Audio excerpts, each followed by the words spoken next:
Assalomu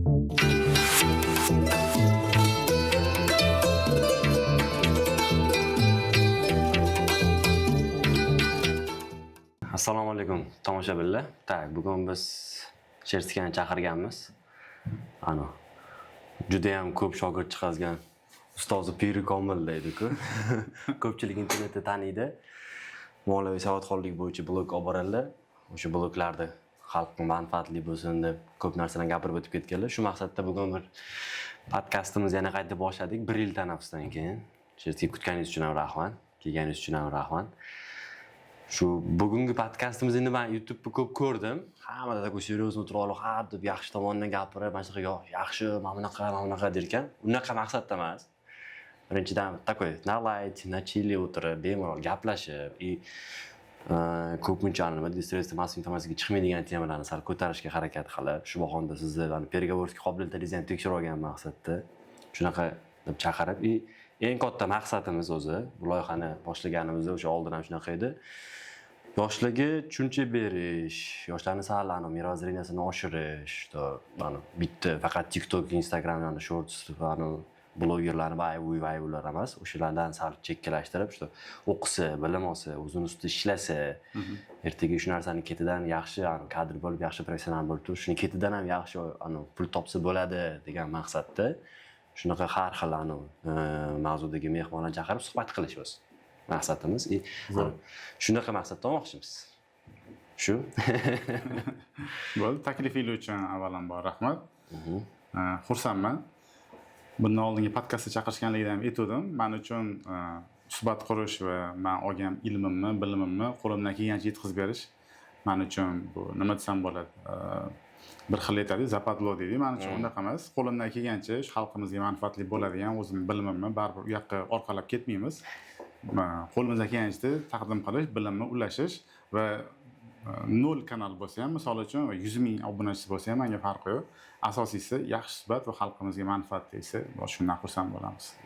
Endi hozir 0 kanalni sal yedirmoqchi bo'ldingiz, mayli, nima deymiz endi. Faqat 0. Siz ham shundan boshlagansiz o'zi. Ko'pchilik bilmasligi mumkin, Sherska bilan bitta proyektda birga ishlaganmiz, produktni protga olib chiqqanmiz. U produktdan kamida bir 100 mingdan oshiq odam ishlatgan ham. Aholiga misol uchun qanchadir foydasi tekkan. Endi bankskiy ilova desa bo'lar. Bo'ladi. Siz ham o'sha chirib ketgan bankirlardan birisiz o'zi.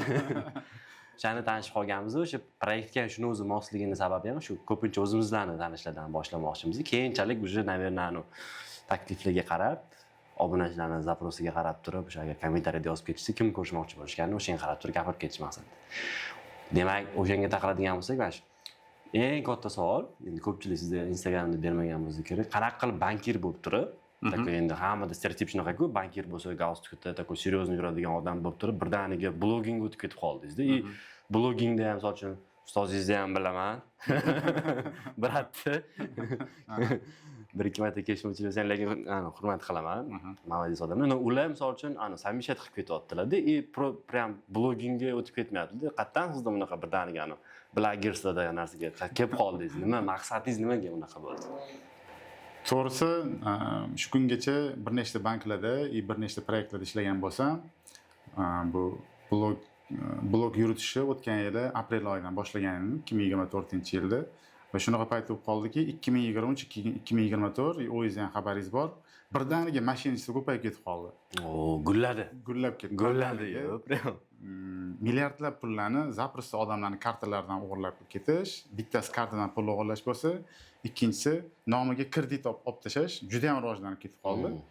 O'sha paytda men shu mobil ilovani proyektini bank tomonidan rahbari bo'lganimda, kuniga men bir 10 ta 20 talab bizga обращениялар kelib tushardi. Shunaqa paytda как бы пожарный rolida bo'lib qoldim. Ya'ni o'sha pulini o'g'irlab olgan odamga nega kartangizni o'sha bir martalik kod dedingiz, nimaga ilovani kredit olishga ruxsat berdingiz va shunga o'xshagan xavfsizlik bo'yicha o'sha siradat qilib bo'lgan odamlarga maslahat berishni boshladim. O'sha paytda o'sha sekin-sekin o'sha pulini yo'qotib bo'lgan odam shunaqa fikr paydo bo'lishi boshladiki, shu odamlarga pulini yo'qotishganidan keyin emas, pulini yo'qotishdan oldin shularga shu firibgarlik haqida qanaqadir tushunchalar berish bo'yicha menda ancha bir fikr yurgan edi. 2023-yilda boshlangan edi bu narsa. 2024-yilda o'sha mart oyiga to'g'ri kelib qoldi. Instagram bor edi-yu, yuritmas edim, почти kirmas edim.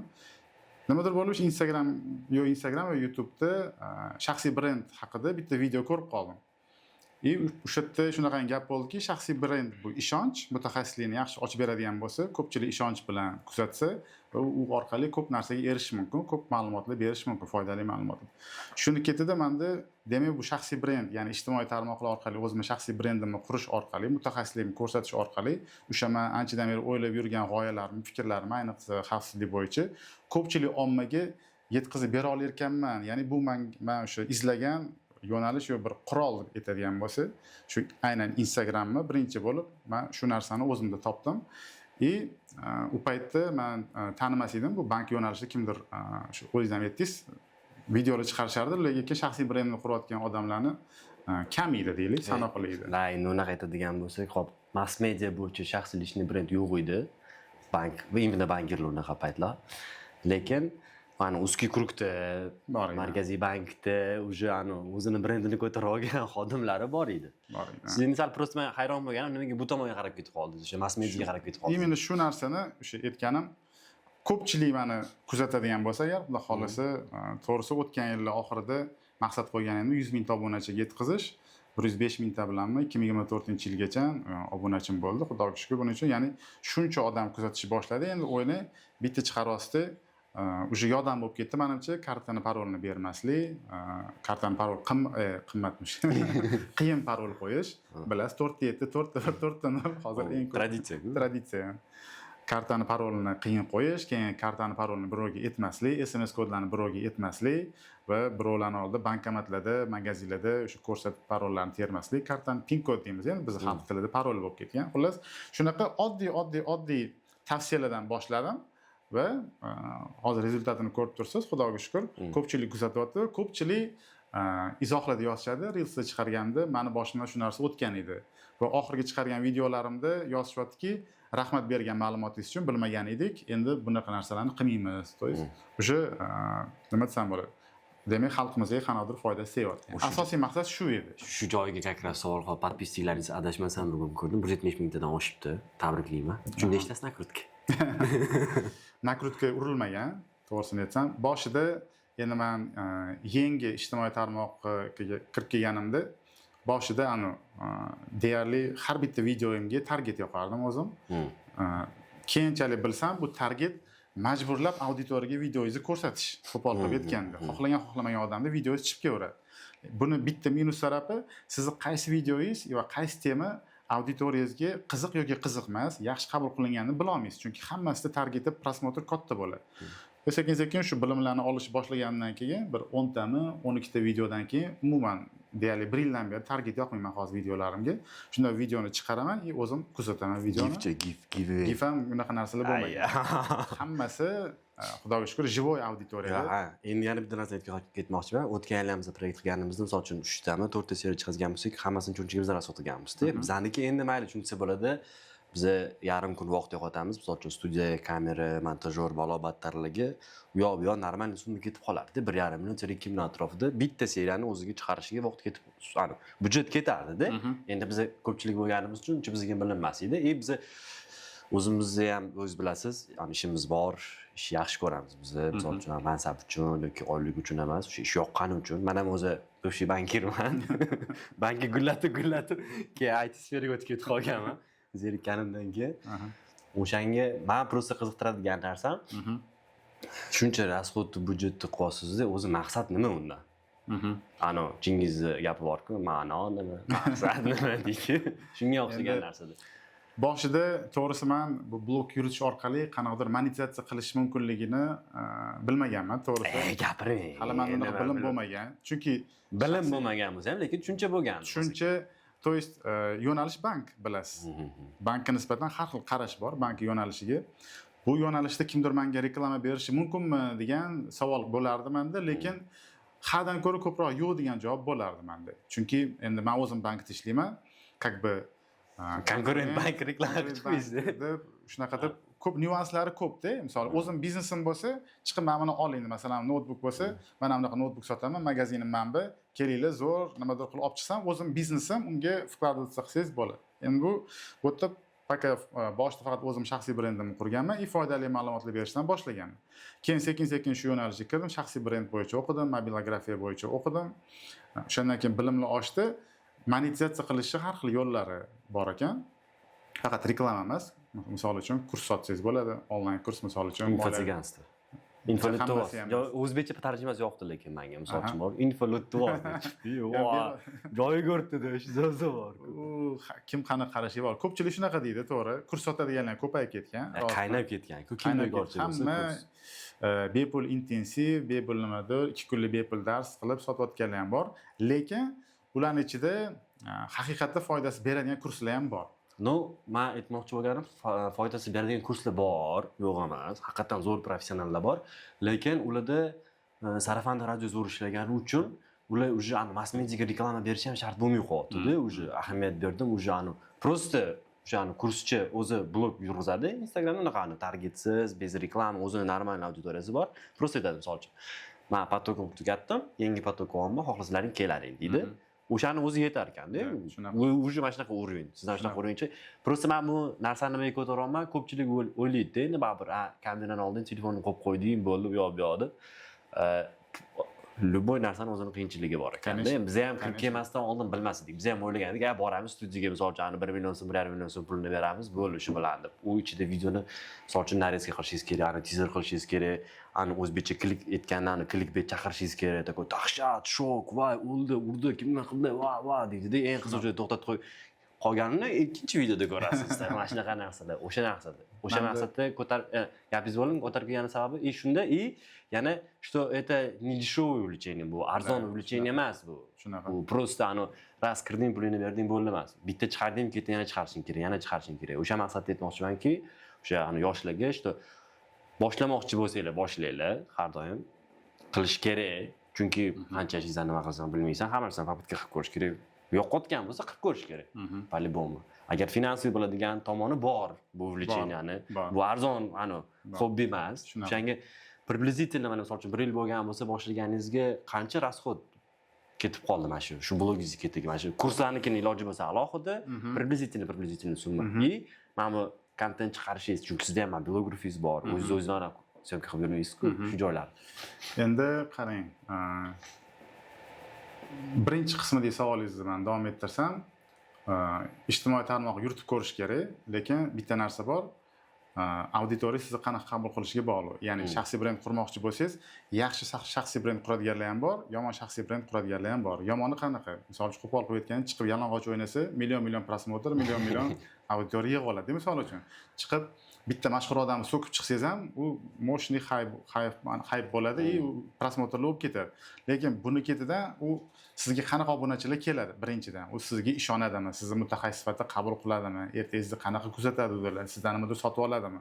To'y savollar ko'p-da. Bu foydadan ko'ra zararga ishlaydi. Endi chiqib shaxsiy brend qilmoqchi bo'lsa, ijtimoiy tarmoqlarni yuritmoqchi bo'lsa, uni ham har xil yo'nalishlari bor.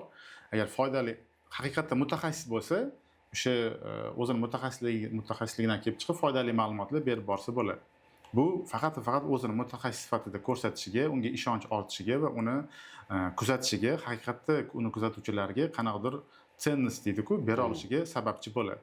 Shunaqa narsalarni, ya'ni aniq nima yo'nalish yuritmoqchi, uni auditoriyasi kim, maqsadi nima, nimaga uni kuzatishlik kerak birinchidan. Nima uni kuzatishdan maqsad nima? Chiqib prosta o'ynab boy yetganda chiqib yursa, prosta vaqt o'tkazish bo'ladi. O'zini o'zi, misol uchun, noto'g'ri yo'nalishga olib ketib qolish bo'ladi. Ana undan 70-75 yil deydi. Unaqa narsa qilish kerak emas. To'g'ri yo'nalish tanlash kerak, to'g'ri mutaxassis. Endi hozirgi kunda ko'proq lifestyle, oddiylik, ko'p ham nima deydi, bortirib olgan montaj, unaqa narsalarga oldin bir bo'ldi, shunaqa narsalar hozir mana shunaqa lifestyle, oddiy, minimalizm deydi, shunaqa kontentlarda va o'zini misol uchun bilimlarini qanaqadir etadigan gaplari bo'lsa, etib, balkim biznesmendir, biznes boshlaganda xato kamchiliklari. Misol uchun men bank moliya savodxonligi bo'lsa, o'sha firibgarlikdan misol uchun qanaqa qilib oldini olish mumkin. bank mahsulotlaridan foyda bilan qanaqa foydalanish mumkin, shunaqa yo'nalishlarda ko'plab kontentli, to есть mani yo'nalishim shunaqa ketgan. Bu oldingi savolingizga anaqa davom etdi. Endi rasxodga keladigan bo'lsak, shu kungacha $3000 ortiq menimcha pulim ketdi kurslarda o'qishga. Kurslarni o'ziga. Kurslarni o'ziga ketdi. $3000 $3000. И mobilografga keladigan bo'lsak, kontent qilishda shu kungacha bilmadim bir $1000 ga yaqin pul ketgan bo'lsa kerak kontentlarga. Bu kam aslida nimagaki bilasiz, meni o'zimni yaqin ukam bor, Azamat. Birinchiga. Bizani Jigar. ishlagan jigarimiz. Yomon, ana еврейский подход qilgansiz. Чисто bankirligingiz ham ma'lumda, o'sha yerda. Yo'q, u o'zi notebook sotadigan magazinda marketingini yuritgan bo'lgan va uni syomka qilishdan o'zi qiziqib, anaqasi bo'lgan, qiziqishi bo'lgan. U bilan birga yelkama-yelka shu blog yuritishni boshlaganmiz. Shu 150 mingta, 160 mingtagacha, hozirgacha ham birga yuritamiz. Endi просто yaqinda uylanib qoldi, baxtli bo'l. Hozir chillasi chiqargan. Shunga hozir endi vaqt yo'q. Demay turibman demadingiz. Demay turibman. Endi hozir ikkinchi sherigimiz bor, Muzaffar. Hozir уже bitta o'zim boshlagan, Azamat bilan boshlagan bo'ldi. Hozir как бы komandaga o'xshab yig'ilib qoldik. Hozir ko'proq Muzaffar bilan mobilograf yollab hozir videolar olyapmiz endi. Endi hozir maqsad bor. Professional kamerada ham kontentli ishlab ko'rish, chunki hamkorlik bo'yicha chiqishyapti, yo'q emas, Xudoga shukr, chiqishyapti. Endi nima desam bo'ladi? Birinchi o'zimiz olib ko'rdik, endi mobilograf bilan olyapmiz va parallel ravishda mobilograf professional kamerada ham kontentli ishlashga chiqmoqchimiz. То есть sekin-sekin kuzatuvchilaringiz oshgani sari kontent kачествоni ham oshirish kerak. Kачествоni oshirish kerak. O'shanga maksimal ravishda o'sha ko'rganda bir nima desam bo'ladi? Ko'z og'rimaydigan, qanday приятный bo'ladigan sifatli kadrlar va kontentlarni berish maqsadida yuritamiz. Lekin hozirgacha hali plyusga chiqqanim yo'q, to'g'risi.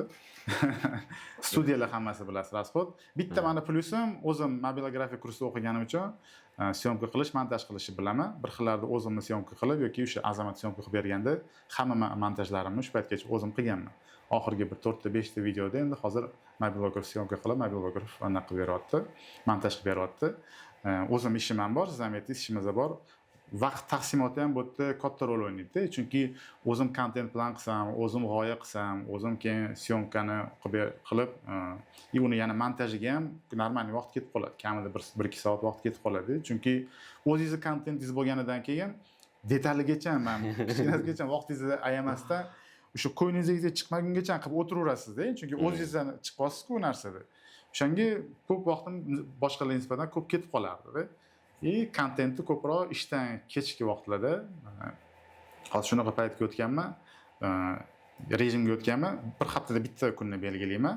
Studiyaga boraman, 2 soatga bron qilaman. U yerda 5-6 ta reels, YouTube'ga bir 2-3 ta 10-12 daqiqalik oddiy tilda o'sha moliya soatxonlik bo'yicha videolar, kontentlar olib, hozir ko'proq Telegramda post, Instagramda reels va YouTube'da shu 10-12 daqiqalik moliya soatxonlikni oshirishga qaratilgan shu o'quv darsida chiqarish, 3 ta yo'nalishda ko'proq hozir ijod qilyapmiz degan bo'ladi. O'sha sezonman mehnat qilayotganingiz. O'shaning uchun har safar ham postlaringizga eng birinchi heyt men yozaman. O'zi birinchi heyteringiz ham menman-ku o'zi. Shunaqa bo'lgan. Ma'lumot uchun o'tgan yili 25-martida adashmasam birinchi reels qo'yganimda tanishtiruv reels edi. Bu profilimga kirishsa bitta shu reelsim zakrepit bo'lib turadi, qolgan emas. Birinchi bo'lib shu bola shu reels chiqishi bilan meni lichkamga tashlab, o'zi bittasi qoludingiz, Instagramga chiqmagan, unaqa deb heyt qilgan birinchi bola shu bo'ladi. Ya endi как раз kontentingizga kelmoqchi edim. Kontentlaringiz yaxshi-yu, lekin sal серьезный temalarni ham takoy qilasizlarmi? Nimaga yana takoy detskiy? Bu qo'pol qo'yayotganda detskiy tema ko'tarib chiqasiz. Qaysi biri masalan? Boshida shunaqa edi, oxirlari sal o'rtalarida qo'y bo'ldi. Birinchi sani odam asabiga tegadigan qaysi ilovalarda P2P qilish tekinligini bilasizmi? Plus yuboring, men sizga pochka tashlab beraman. Endi mayli. Ikkinchisi kredit bu nima? Nega sizga banklar kredit bermayapti? Endi olib qarasa, вообще oson narsalar-da bular. Buni men sizga aytayotganim, siz bankda ishlagansiz-da. Sizni proyektlaringiz ham bank bilan bog'liq-da. Buni siz bilan yaxshi bilasiz. Men bilishim mumkin, bank atrofida bilishim mumkin, lekin nima desam bo'ladi? Bir ko'chaga 7 qadam chiqib so'rasangiz, ko'pchilik bunaqa narsalar bilimli yo'q. Men o'zim hayron bo'lganman. Oddiy savollar berishadi-da, misol uchun menga. Qora ro'yxat bormi yoki yo'qmi? Nimaga kredit ajratmayapti misol uchun-da. P2P qilayotganda oddiy shu komissiyalardan kam komissiya yoki tekinga P2P qiladigan ilovalar bor. Где-то 10 tacha приложениялар bor. Shuni bilmaydiganlar bor-da. Misol uchun oddiy narsa Telegram bu sizni kontentlaringizni tekin test qilib oladigan tekin platforma desangiz ham bo'ladi, desak ham bo'ladi. Chunki post yozasiz tekin, o'zingiz yozasiz и men statistikani ko'raman, mana shunaqa kam komissiyali, aynan foizi kam bo'lgan, misol uchun kredit kam foizli, omonatlar baland foizli kartadan kartaga o'tkazmalar kam foizli ilovalar chiqargan postlarim oddiy yozilgan aqlli postlarimga qaraganda ko'p prosmotr bo'ladi, ko'p repost bo'ladi. Ya'ni odamlarda shu narsaga bo'lgan qiziqish bor-da, ko'pchilik bilmaydi bu narsani. Biz siz bilan men bilamiz bu narsani. Endi boyiga detskiy deganingizga javob berib ketaman. Yo, detskiy degan xafa bo'lmang, prosta. Yo, bo'lishi mumkin. Men o'zimga misol uchun boshli anaqalarim, menga ham kontentlarim g'alati tuyuladi, misol uchun yoqmaydi bir xillab. Chunki nima desam bo'ladi, biz ilm olib, bilim olib tug'ilib qolmaganmiz-da, misol uchun gapirishni ham, misol uchun sekin-sekin o'rganganmiz, yozishni sekin-sekin, o'qishni. Xuddi shunaqa kontentlar qilishni ham sekin-sekin o'rganib kelyapmiz-da hozir. Haligacha misol uchun ko'radigan kurslarim bor, o'qiydigan narsalarim bor, o'rganadigan narsalarim ko'p. 5 qabrgacha ilm izla deyishgan. Boshida chiqqanda huquq nimaligini bilmaganmiz, misol uchun. Boshida 3 sekundda e'tiborni jalb qilish kerak degan narsani bilmaganmiz. Men hali ham bilmayman. Yo, men shu joyga yetib ketmoqchi bo'lgan narsam, shu yerda как раз reklama qilib ketdik. Bizni endi bu proyektni qilganimiz sababi aytaman, misol uchun hamma aytsa, hamma har xil yordam beradi do'stlar. Men atrofimda yoshlar bo'lgani uchun endi yoshlarning ko'psini xayoli parishonda, hali osmonda uchiribdi, bittasini qarasa hayot yashash oson deb o'ylaydi, tako shik qilsa milliarder hammasini misol uchun emas, ko'psini agar o'tirib gaplashsangiz, mana shu sraz boyisada, sraz mashinalar uylar qilib turib, tonirovkadan azini chiqarib, sigaret chiqarib yursa-da, mana shunaqa muzikani baland qilib. Ha, mana shunaqa jin sanglardan nomerlarni yechib olib, mana shunaqa pont, dешёвый pont deyman dedi bu narsa. Men o'shaga hammasiga qaytarib charchaganim sababli, endi o'sha maqsadda yoshlar mana yig'ilib qolganimiz mana shunaqa bo'ladiganda, направление shunaqa beraylik. Чтобы yoshlarni sal mirovozreniyangiz ochilsin, sal tushunsin, mana shunaqa temada gaplashaylik, mana shunaqa narsada qilaylik. Men YouTube'ni ko'raman, realni siz o'tgandan keyin misol uchun o'zi ataylab shu savollarni beraman, чтобы gapirish qobiliyatim chiroyli bo'lmagan uchun sizniki chiroyli, diplomatичный zo'r gaplashasiz. Shuning asabingizga tegib sarkazm tashlab turaman, baribir bilasiz siz ham. YouTube'da misol uchun kirsangiz, bismantoviy qanaqadir kontentlar, kimdir qilgan, kutini poylagan, kimdir nimadir qilgan, voy bir balo bo'lgan deganlar prosmotrlarning tagiga kirsangiz, kamda. Naborot shunday ko'p ularda. Million, kim nima, voy 1 million, kim nima 1 million-da. Bitta bloger ham bor yuradi o'zi necha pul topasiz, ma'mulingiz necha pul degan. O'shani ham ko'rdim, prosmotrlar vashcha katta-katta-da. No просто xursand bo'lganim, уже o'zbek YouTube'da ham sekin proyektlar chiqyapti. Ilm darajasida, misol uchun nima darajalarda ularga kirib qarasangiz, ular realni zo'r temalarni ko'taryapti. Misol uchun mana bitta narsalarga qarshi chiqyapti. Blogerlar misol uchun konkretni misol uchun o'tirib, bu bloger bunaqada bu o'zi nima yapti-da, misol uchun fakt bilan keltirib beradi. Mana bu joyda mana narsa xato qildi. Mana joyda mana narsani onlayn kazino reklama qilyapti, mana narsani qilyapti. Bu mana narsa yaxshi narsa emas deb fakt bilan keltirib beradi. Ularnikini kirib ko'rsangiz, becharalar 10 mingtadan ham oshmaydi-da. Eng asabga ketgani 3-kategoriya bor, bizga o'xshaganlar-da. Bir shakar yetgan bor-ku, ikkitasi yig'ila oladi. Men aqlliman, sen aqllisan. Biz aqllimiz. 3 xonalikdan ochdik deydi. Shunaqalar-da o'zi aslida. Durust aytmoqchi bo'lganim, biz shu maqsadda qilyapmiz. Maqtanmoqchi bo'lgan narsami, o'zi kulchoy narsasi, biz bu yerga misol uchun o'zimiz rasxod qilyapmizmi, bu reklama olib yoki qanaqadir o'tirib turib keraksiz narsalar qilib turib ketidan pul ishlamoqchi emasmiz-da. Hamma har xil-da, endi xayriyat san g'alatiroq bo'ladi. Shunaqa olib ketmoqchimiz. Chunki bitta-ikkita narsa kanallarni ham ko'rdim. Hojiboy aytgandek bo'lyapti-da. Maza qilib reklama qilib o'tirgan paytda tars etib kino qo'yib yuboradi deydi. Odam asabiga yomon tegargan bu narsa. Shu narsadan qochib shunaqa qilmoqchimiz, xudo xohlasa. Oxirigacha shunaqa olib ketaylik degan maqsadda. Omadinglarni bersin. Keyin biz o'sha aytmoqchi bo'lgan wow, prosmotrga emas-da, ishqoz bo'lmayapmiz biz yoki teaser qilmoqchi emasmiz, voy dahshat shok demoqchi emasmiz. Bir spokойно o'tirib, mana sizlarga hazillashib, xingir qilib, seriozniy temalarni ko'tarib, yoshlarni tilida oddiyroq qilib olib borish maqsadi, чтобы tushunsin, yetkazib borsin har xil temalar. Endi kelajakda yana boshqa mehmonlarni chaqirmoqchimiz, shu keyinchalik o'sha har bitta sohadan ishlatib olib bormoqchimiz-da, shu. Zo'r, omadinglarni bersin. Qanaqadir yordam tegadigan bo'lsa, bilimimiz, ilmimiz yetganicha yordam beramiz. Endi mana kuljoy joyga kelyapmiz. Hozir eng meni qiziqtirayotgan joylariga tak yo'nalishingiz bo'yicha boshlaymiz. Moliyaviy savodxonlik bo'yicha eng katta savolim bermoqchi bo'lgan narsam moliyaviy savodxonlik vositasida точнее. No bank qanaqa ishga kirsam ekan deb suhbatda nimaga ahamiyat berish kerak, kimlarga reklama qilib tashladingiz. Eng ko'p menimcha prosmotr ham o'sha postingiz oldimi deyman. Qaysi biri? Bankka suhbat bo'yicha. Bankka suhbat bo'yicha, Ishga kirishga suhbat bo'yicha. eng ko'pi sug'urta bo'yicha olgan. 5 million to'g'ris prosmotr. U bankka suhbatga kirish emas, bo'sh ish o'rinlari bo'yicha qilganim, u ham adashmasam bir 2 millionmi, 3 millionta prosmotr bo'lgan. Keyingi bermoqchi bo'lgan, bitta narsani aytib ko'tarmoqchi bo'lgan tema menimcha o'ylashim bo'yicha moliyaviy savodxonligi bazasida bu ko'pchilik yoshlar bilmas ekan, bizda ham ishlaydigan yoshlar bilmaydi. Что olayotgan oyligi bu boshqa summa, lekin ish beruvchi berayotgan, qilayotgan rasxodi u boshqa summa. Ko'pchilik bilmas ekanda, shu misol uchun agar 10 milliondan kelib chiqadigan bo'lsa, endi oson tushuntirish. Ish beruvchi 10 million aytsa qiladi, o'zbekchasida endi aniq bilmayman. 12% nalogga ketar ekan, 1% sotsial nalogga ketar ekan, boshqa narsa bo'lar ekan. Xodimning qo'liga 8 million 700 pul tegadi-ku. Bizlarning yoshlar endi shu narsani ko'p narsa bilmagani uchun, ishxona 10 million tashlab beryaptimi? Bo'lmay, oyligim 10 million ekanda bilmas ekan. Buni bir o'tirib tushuntirib berdim. Shu sani oyliging o'zi vachita boshqacha. Endi ish beruvchida, ishxonangda, uning ichidan misol uchun 12% nalog ketadi, 1% sotsialning ketadi, pensioning bor. Boshqa rasxodlar bilan san qo'lingga keyin oxirida shu narsa tegadi. O'sha san to'lagan naloklaringdan budjetga ketadi. O'sha keyin budjetdan dalshi keyin o'sha maktab, bog'cha, balo, battar shunaqa rasxodlarga ketadi deb tushuntirgandan keyin ko'psi voy yo'q aka, haqiqatan bir o'ylamagan ekanmiz yo'q deb qoldi. Nimaga shu temani mana shunaqa osnovalardan boshlamayapsiz? Qachon o'tasiz bunaqa temalarga? Keyinroq, chunki o'zi etap sekin-sekin olib ketyapman hozir. Oddiyroq boy detskiy deysiz-ku, o'sha bolaga nima desam bo'ladi. Eng oson o'rgatish bu bolangizga o'rgatgandek o'zimni olib qarasangiz. Oddiy tilda tushuntirasiz. Maksimal harakat qilman. Misol uchun sal qiyinroq bir dona so'z ishlatsangiz ham kontentingiz yaxshi ko'p prosmotr bo'lmaydi. Qiyinlashib ketaversa, odam o'zi ko'pchilik o'z Instagramga nima desam bo'ladi.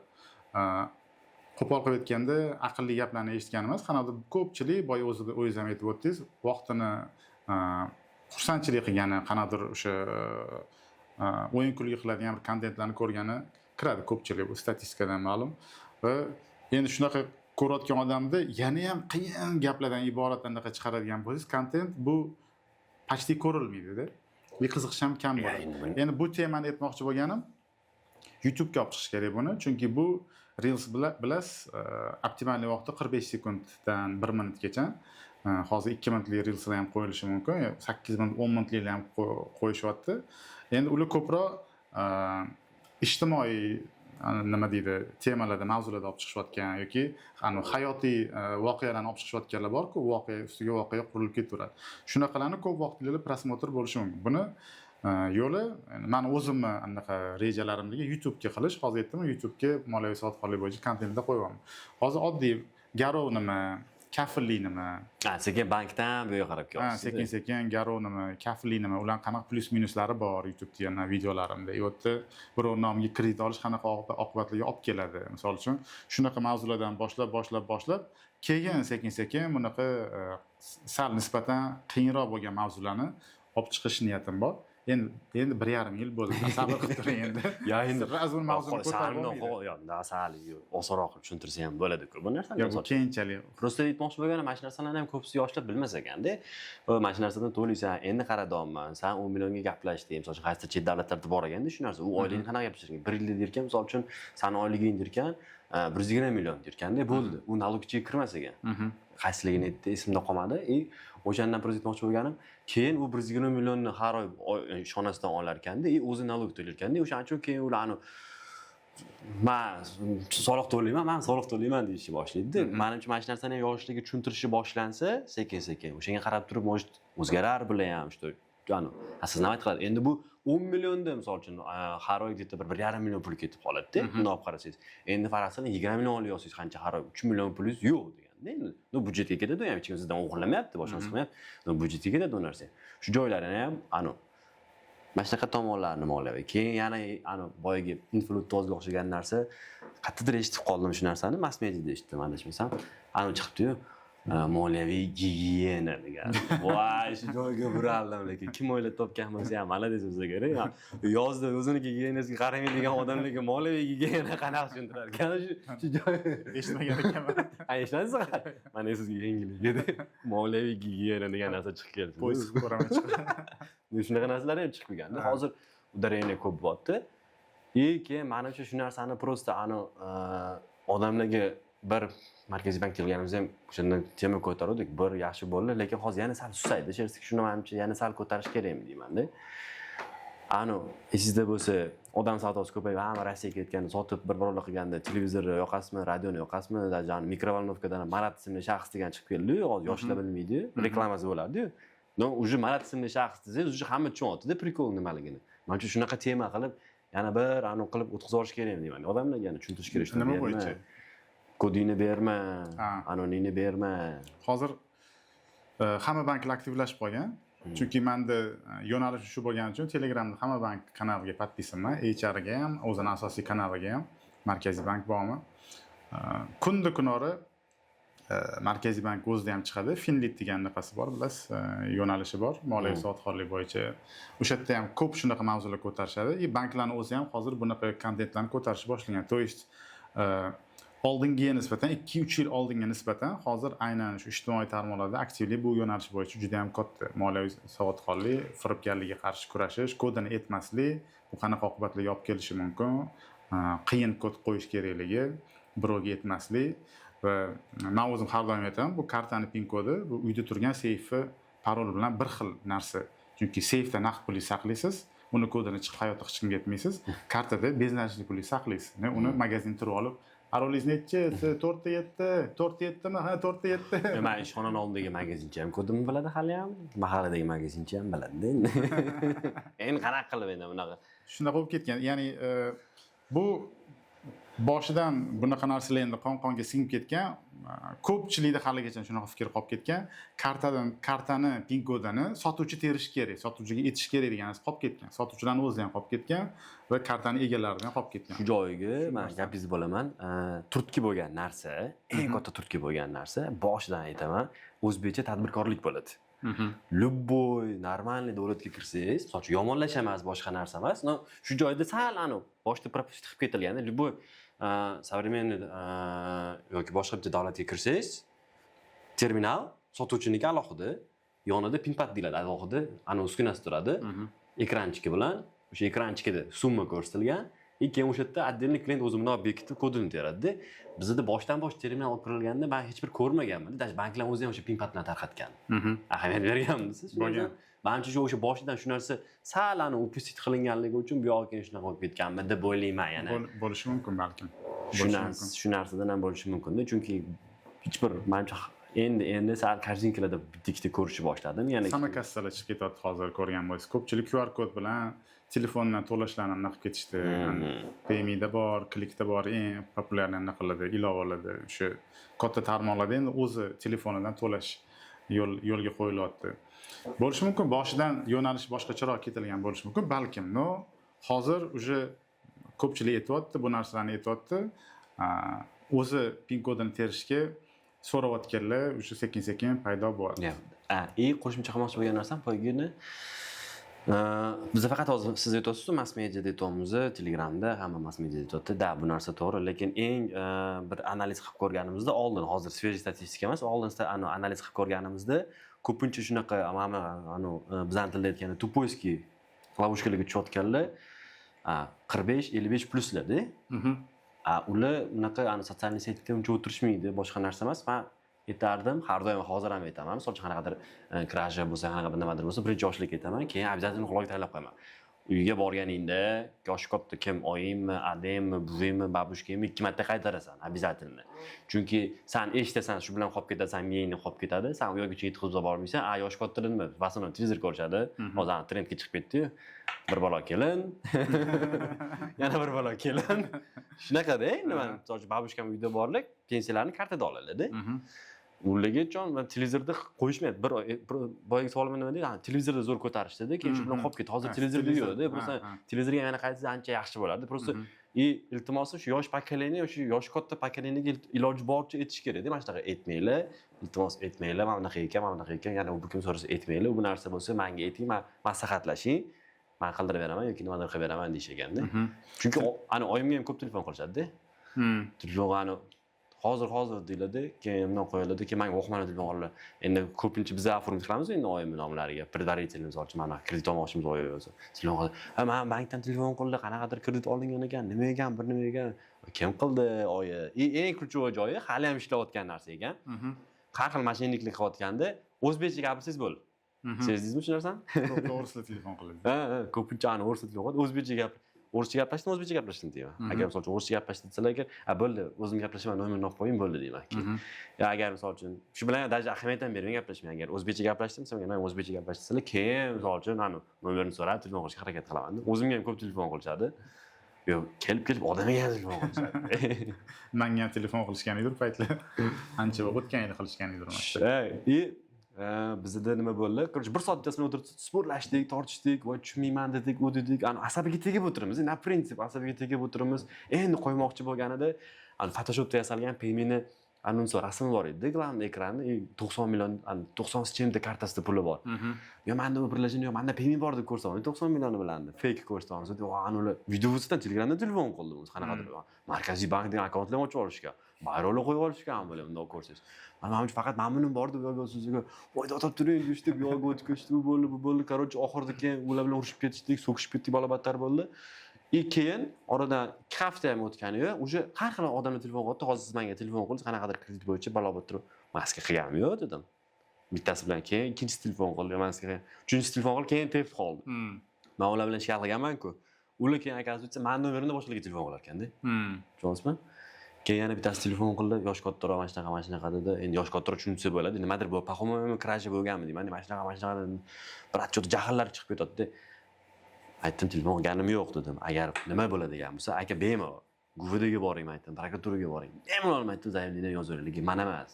Mana shunaqa situatsiya desam, ha, deb aytmoqchi bo'lganim, ana sizga telefon qilayotgan nomerga ishonish kerak emas ekan har doim.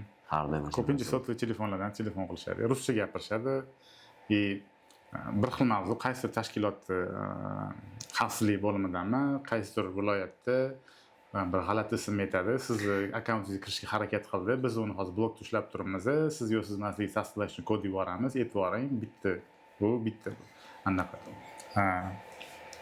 Yo'nalish. Ikkinchi sizni nomingizga kredit olishibdi.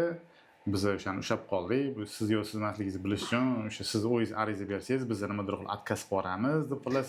Ikkinchisi hozir endi sotuvchi kompaniyalar nomidan telefon qilib, o asal-ku. Men Yuseldan telefon qilman deydi, o'zi Beeline nomerdan qilayotgan bo'ladi. Kontraktingizni yangilash kerak, kod yuboramiz, e'tiboring deb. To есть rivojlanib ketyapti ular ham. Mashinistlar ham hozir AI orqali, sun'iy intellektlar orqali, deepfake videolar orqali ham internetda ko'p tarqalyapti. Bir Alisher Usmonov tarqaluvdi ko'pincha, ana platformamga dostуп ochdim, kirib 20 milliondan kuniga ishlasanglar bo'ladi deb. Shunaqa narsalarga boyaga boshida boshlagan mavzuyingiz davomi tez boyib ketishni istaydigan yoshlar yoki odamlar shunaqa narsalarga kirib aldanib qolyapti. Haqiqatda bu narsa bor. Ya'ni o'sha nima desam bo'ladi. Tekin pishloq anaqada bo'ladi deydi-ku. Mishilovkada bo'ladi deydi-ku, qopqonda bo'ladi deydi. Nima desam bo'ladi? Hozir zamon rivojlanyapti. Endi misol uchun asosiy mavzularingizdan yoshlarga maslahat berish mavzuyingizga sekin o'tadigan bo'lsa, hozir zamon rivojlanib ketyapti. Hozir texnologiya asri, sun'iy intellektlar kirib kelyapti. Bizning hayotimizga boya aytib o'tganimdek, ko'pchilik bu yilgi statistika eshitganim, Instagramdan foydalanuvchilar soni 12 millionta ekan. YouTube'da ham shunaqa ekan, 12 millionta ham shunaqami deyishadi. Hamma ijtimoiy tarmoqlarga kiryapti, hamma ko'pchilik kontent qilishni boshlayapti va shuni o'zini atrofida bir nechta zamonaviy kasblar hozir juda ham rivojlanib ketdi, trendga chiqib ketdi. Birinchisi boya siz bilan gaplashib mobil blogerlik. Video olmoqchi bo'lsangiz, boshqa narsa qilsangiz, kimdir sizni videoga olib berish kerak, обязательно. То есть shunaqasi bor, faqat videoga olib beradiganlari bor, bo'ldi, syomka qilib beradi. Ikkinchisi montajyorlar. Syomka qilish ham bitta sohaga chiqib ketgan bo'lsa, buni montaj qilishga ham talab oshib ketdi o'sha. Bu ikkinchisi.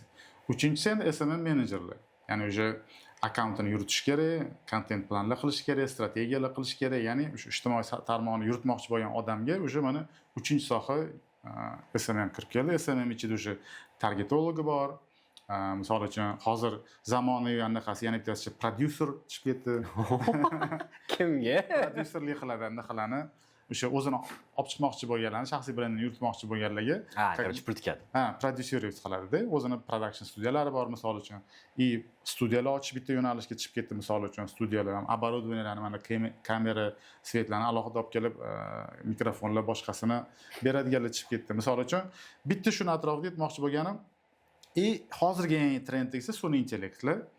Sun'iy intellekt orqali o'zingiz avataringizni yaratasiz. Men o'zim shunga qiziqib qolganman. Shuni ustida ishlayapman hozir. Bitta video qo'ydim Telegramda. O'zingiz avataringizni qilasiz и o'zingiz xohlasangiz, paka o'zbekcha azbuchka yaxshisi yo'q hali chiqmagan. O'zingiz ovozingizni yozasiz-da, o'zingiz rasmingizni qo'yasiz, ovozingizni qo'yib, prompt yozasiz. Mana bunaqa qo'llar bilan gapirsa, nimadir qilsangiz, ovozingizga moslab azroq bilinadi, no video tayyorlab beradi-da. Bu ham bitta yo'nalishda sun'iy intellekt. Ya'ni hozir yoshlarning qo'lida hammasida smartfoni bor, ko'pida noutbuki bor. Shunaqa sohalarni o'rgansa, o'ziga o'zi foyda bo'ladi. Ya'ni misol uchun o'sha montajyorlar bormi yoki sun'iy intellektchilar mana shunaqa bitta joyda o'tirib ishlaydi. Ularga tayyor ish tashlaydi yoki zapros chiqadi, shuni ustida ishlaydi. Shu joyga qo'shimcha qilib ketmoqchi bo'lganim, animda bolalar bilan o'tirdik. Menda yoshlar ishlaydi ko'proq, aslında. Bolalar bilan o'tirdik. Shunda, по-моему, o'ris dedimi, kimdir aytib qolishdi-da. Bola o'shani offerda registratsiya qilgan, qiz bola avatar yaratgan. O'sha yerdan o'tirib, soqqani bosib $1 million dedimi? O'g'il bola prosta o'tirib, ana o'zi prosta create qilib, o'shani prompt bilan qamallatib, bu yoqqa qoldirib, shunaqa pul ishlatdi-da. Hozir ko'p unaqalar avatar yaratadi-da, o'sha avatarda kontentlar qiladi, boshqa har xil kontentni qilib prosmotrlari zo'r, uni kreativlik katta rol o'ynaydi bunaqa videolarda. Misol uchun hamma chiqib o'tirib olib, bugun sizlar bilan mavzuyimiz bunaqa xarizma deydigan bo'lsa, kichik kuzatmaydi. Mana ko'p endi u narsa. Xarizma. Asosiysi kreativ qo'shish kerak bu narsaga, bir xillikdan qochish kerak. Oddiy tilda tushunarli narsalarni qilsa, yo'nalishlar juda ham ko'p. Yoshlar misol uchun pul topaman desa, oddiy misol yo'nalishimga bog'laydigan bo'lsa, iPhone chiqadi kuzda. Nima qiladi? Hamma borib kredit oladi. Eng qimmat kredit nima? Mikrozaym. Kamida 35-40% dan. Itak o'zi telefon qimmat, bizda $3000 kirib keladi. Uni ustiga 35-40% kredit mikrozaym oladi. Telefonni oladi. Telefon unga shu 3.5 ga olsa 3.5 4 ga aylanadi 1 yilda, 2 yilda. Va 14 iPhone nima ish qilsa, xuddi o'shandan foydalanadi. 15 nima qilsa, 16 nima qilsa, xuddi o'sha telefon boshqa. Aslida punt qila olmaydi aka u. Punt. Oranj telefonda bundoq kirib ketsangiz boshqacha-da. O'z ko'tishdan ham bundoq qarasangiz, lekin iPhone bilan turish kerak-da. Bor to'ldirmaydi lekin. Aka siz shunaqa deysiz, mana misol uchun kamsitish emas, mana ko'p bor-da bolalar. Qora Gentra, Malibu, tonirovka-da, barobatlarda, lekin ko'tarsangiz boshida $3000 pul to'lagan, qolganini yo nasiya olgan, yo kreditga olgan, uni oylik to'lov mamnundoq-da. U mamnundoq. U oson emas, uni misol uchun prosta oylik to'lovingiz 5 milliondan 6 million desangiz ham u og'izga oson narsa-da, uni topish kerak, uni ishlash kerak. Oson emas uni. Tapar qilib ketib qolishganda, ko'psini bilaman, qaytarib beryapti-da, o'sha men qancha qarzi qolgan, misol uchun $6000 qarzi qolganmi, 5000 qarzi qolganmi, editorda iltimos mashina to'lalaring, mashina olib ketaring, men to'ydim deyapti-da, bo'ldi deyapti-da mana shu narsasi.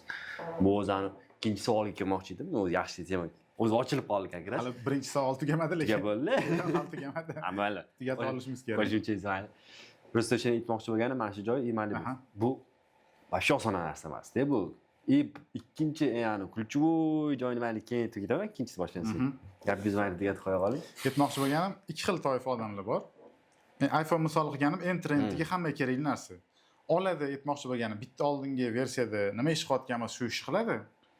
Kimdirlik shu narsa kerak, oladi, undan pul qiladi. Mobilograflik, misol uchun montajyorlik, yoki telefonda shu boyagi sun'iy intellektlar nimadir qiladi. Ya'ni kreditni o'zi aql bilan, kreditni misol uchun men olishni oqlamayman o'zi, chunki halovatingiz yo'qoladi. Polniy men o'zimning kreditim bor. Hozirga kelamiz. Kredit bu qarz bo'lganda halovatingiz yo'qoladi, chunki bilasiz, boy yetib o'tganimizda o'zimizdan kelsa 10 million pul kelsa, u 10 million sizga pulingiz emas-da, a'lam qiladigan joyi shu-da, uni yarmisi kredit ketadigan bo'lsa-chi, nima desam bo'ladi. Bunday oladizda bu yoq cho'ntagingizga kiradi, bu yoqda chiqib ketib qoladi. Shu narsada juda yomon narsa. Aytmoqchi bo'lganim, aql bilan kredit olish kerak. Ya'ni olgan narsasi nimadirga masalan bu pul tikildimi, bu narsa pul keltirish kerak, ya'ni daromad keltirish kerak. O'zini olayotgan oyligidan bu narsani to'lab borish bu eng katta xato hisoblanadi. Olgan narsasidan pul qilishni o'ylab, shu narsa daromad keltirsa, olgan kreditini anaqasi oylik daromadiga zarar kelmaydi-da. Shu narsani o'zini puli, ya'ni o'zini o'zi qoplaydi demoqchiman-da. O'sha yana ko'pchilik bu narsaga e'tibor qilmaydi. Koringa ketamiz-da, hozir yana korinni. Boy nalogga o'xshagan koringa ketamiz-da. Aktiv, passiv bor-ku. Passiv bu pulni yeydigan narsa, aktiv bu pulni ko'paytiradigan narsa. Mana shu narsani ham ko'pchilik bilmaysa ekan shirski. Jano bitta ikkitasi vohma bilan kelsa ham bilmayapti. Demak, shu narsani qo'pol qilayotganda. Bizda hozir trendga chiqqan narsa hamma passivga pul tikish bo'lgan. Polностью uy qurish kerak, 800 kishilik to'y qilish kerak. To'ydan keyin asal oyi degan tema chiqqan, qayerdan chiqqan bu? Yaxshi yoshlarga misol uchun qarshiligim yo'q, lekin asal oyi deganini tushunchasi bor. Bizning kattalarning tushunchasi bo'yicha er xotin asal oyiga ketdimi? Endi men tushuncham bo'yicha-da. Uydineniga ketdi-da, endi ular bundoq qarasangiz, to'g'rimi? Bo'ldi, sen er xotin asal oyiga ketding. Qo'yma stories bilan video. Sen asal oyidasan, birodar. Endi qog'oz ko'radigansan, sen boshqa ish uchun ketgansan-da. Bir-biring bilan tanishish uchun ketgansan-da, o'rta bunday olib qarasa. Chunki по-любому, u deydi, bu deydi, mana shu narsani baribir aytib ketish kerak. Men Rus maktabida o'qiganman, shunday bemalollarni gapiraveraman. Men aytmoqchi bo'lganim, to'ygacha bo'lgan hayot bor, to'ydan keyingi bo'ladigan hayot bor-da, по-любому. Любойchasiga, hamnaqasiga qarasangiz, hamnaqasiga qarasangiz ham, chunki ko'p bolada maskasi bo'ladi. To'ygacha voy, takoy uti-puti, o'sha bola to'ydan keyin takoy yo'q. Menga o'xshagani bo'lsa-da, va sen ovqatda kontrolni yurgan bo'ladi, og'aylar bilan yurgan bo'ladi, yo'q. Jam-yaksham ketgan bo'ladi. Kстати, mototsikl oldim, maqtanib qo'y. Zo'r. Shunaqa yurgan bo'ladi-da. Qizlarda ham fasono shunaqa-da, ani voy. To'ydan keyin takoy, assalomu alaykum. Shuning uchun mana shu narsani aytib ketmoqchi edim-da. Endi hammada ham emas. Endi nima desam bo'ladi? Uje qabul qilishimiz kerak, yaxshimi yomonmi, ijtimoiy tarmoqlar bizning hayotimizning ajralmas qismiga aylanib bo'ldi. Ko'pchilik shu narsa bilan yashayapti.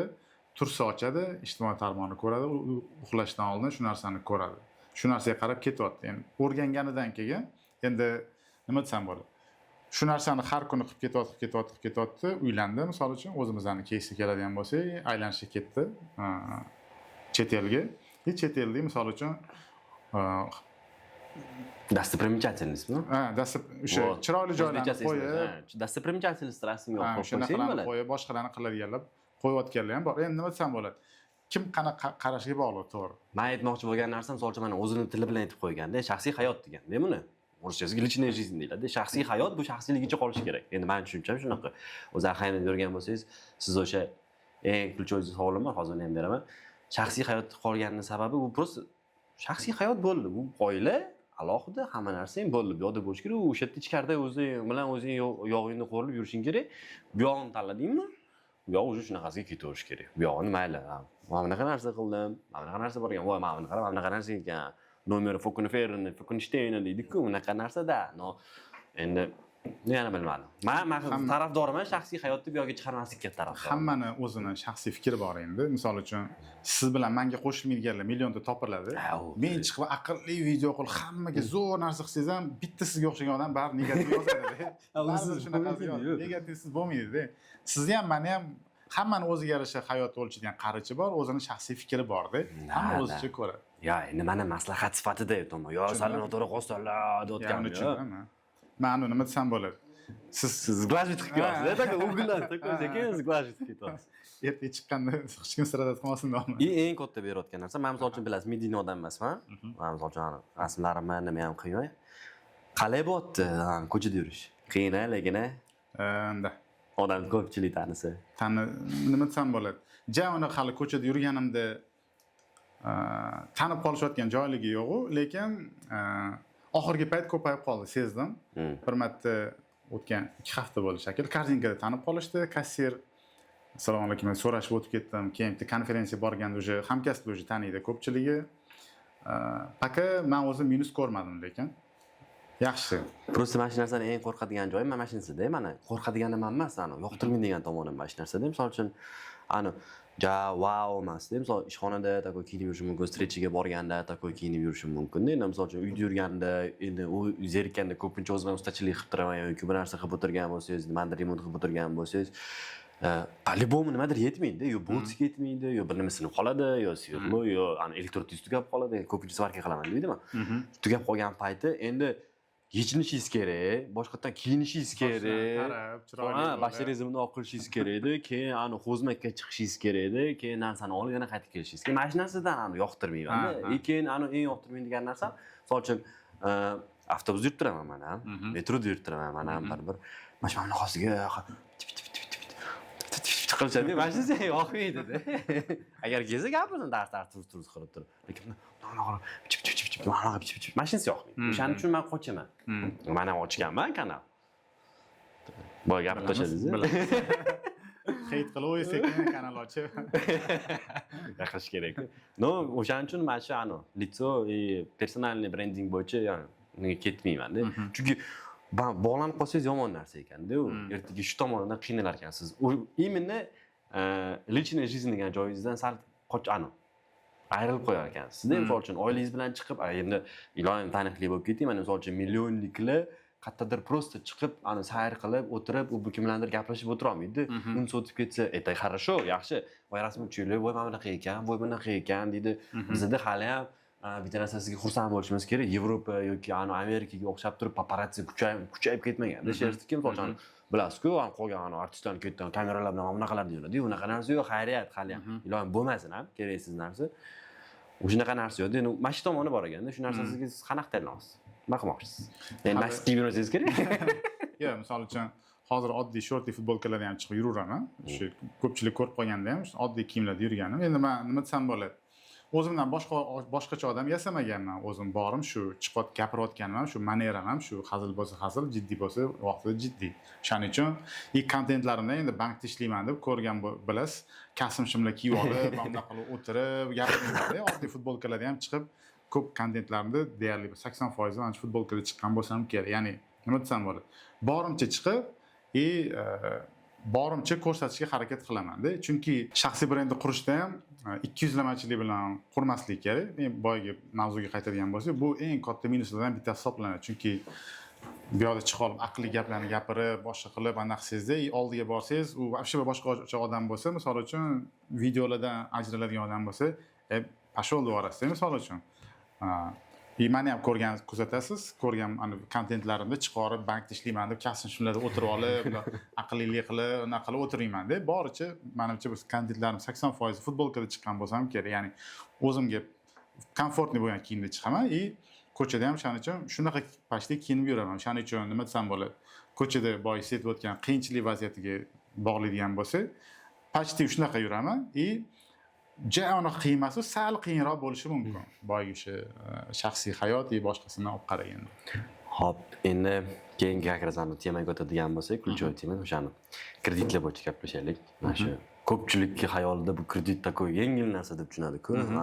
Tars oldi, boyagi gapirgandek, oyiga 5 million ekan, 4 million ekan, oyligiga 20 million, oyligiga 10 million, 2 million kreditni yo'q deb ko'p sezyapman-da. Особенно yoshlarda yurak vashi baqqa to'p ketyapti-da. Mana shu chaqillatib olib tashlashayapti-da. Siz ham bankda ishlayapsiz-ku, o'zi bu kim qoldimi? Kredit olmagan yoki nasiya olmagan. Kimdir qoldirdinglarmi? Yo faqat bolalar qoldimi, maktab bolalari? Qoldirdinglar emas, misol uchun savolga to'g'ri yondashish kerak-da. Misol uchun nima tushuntirsam ekan? JM misolida tushuntiraylik.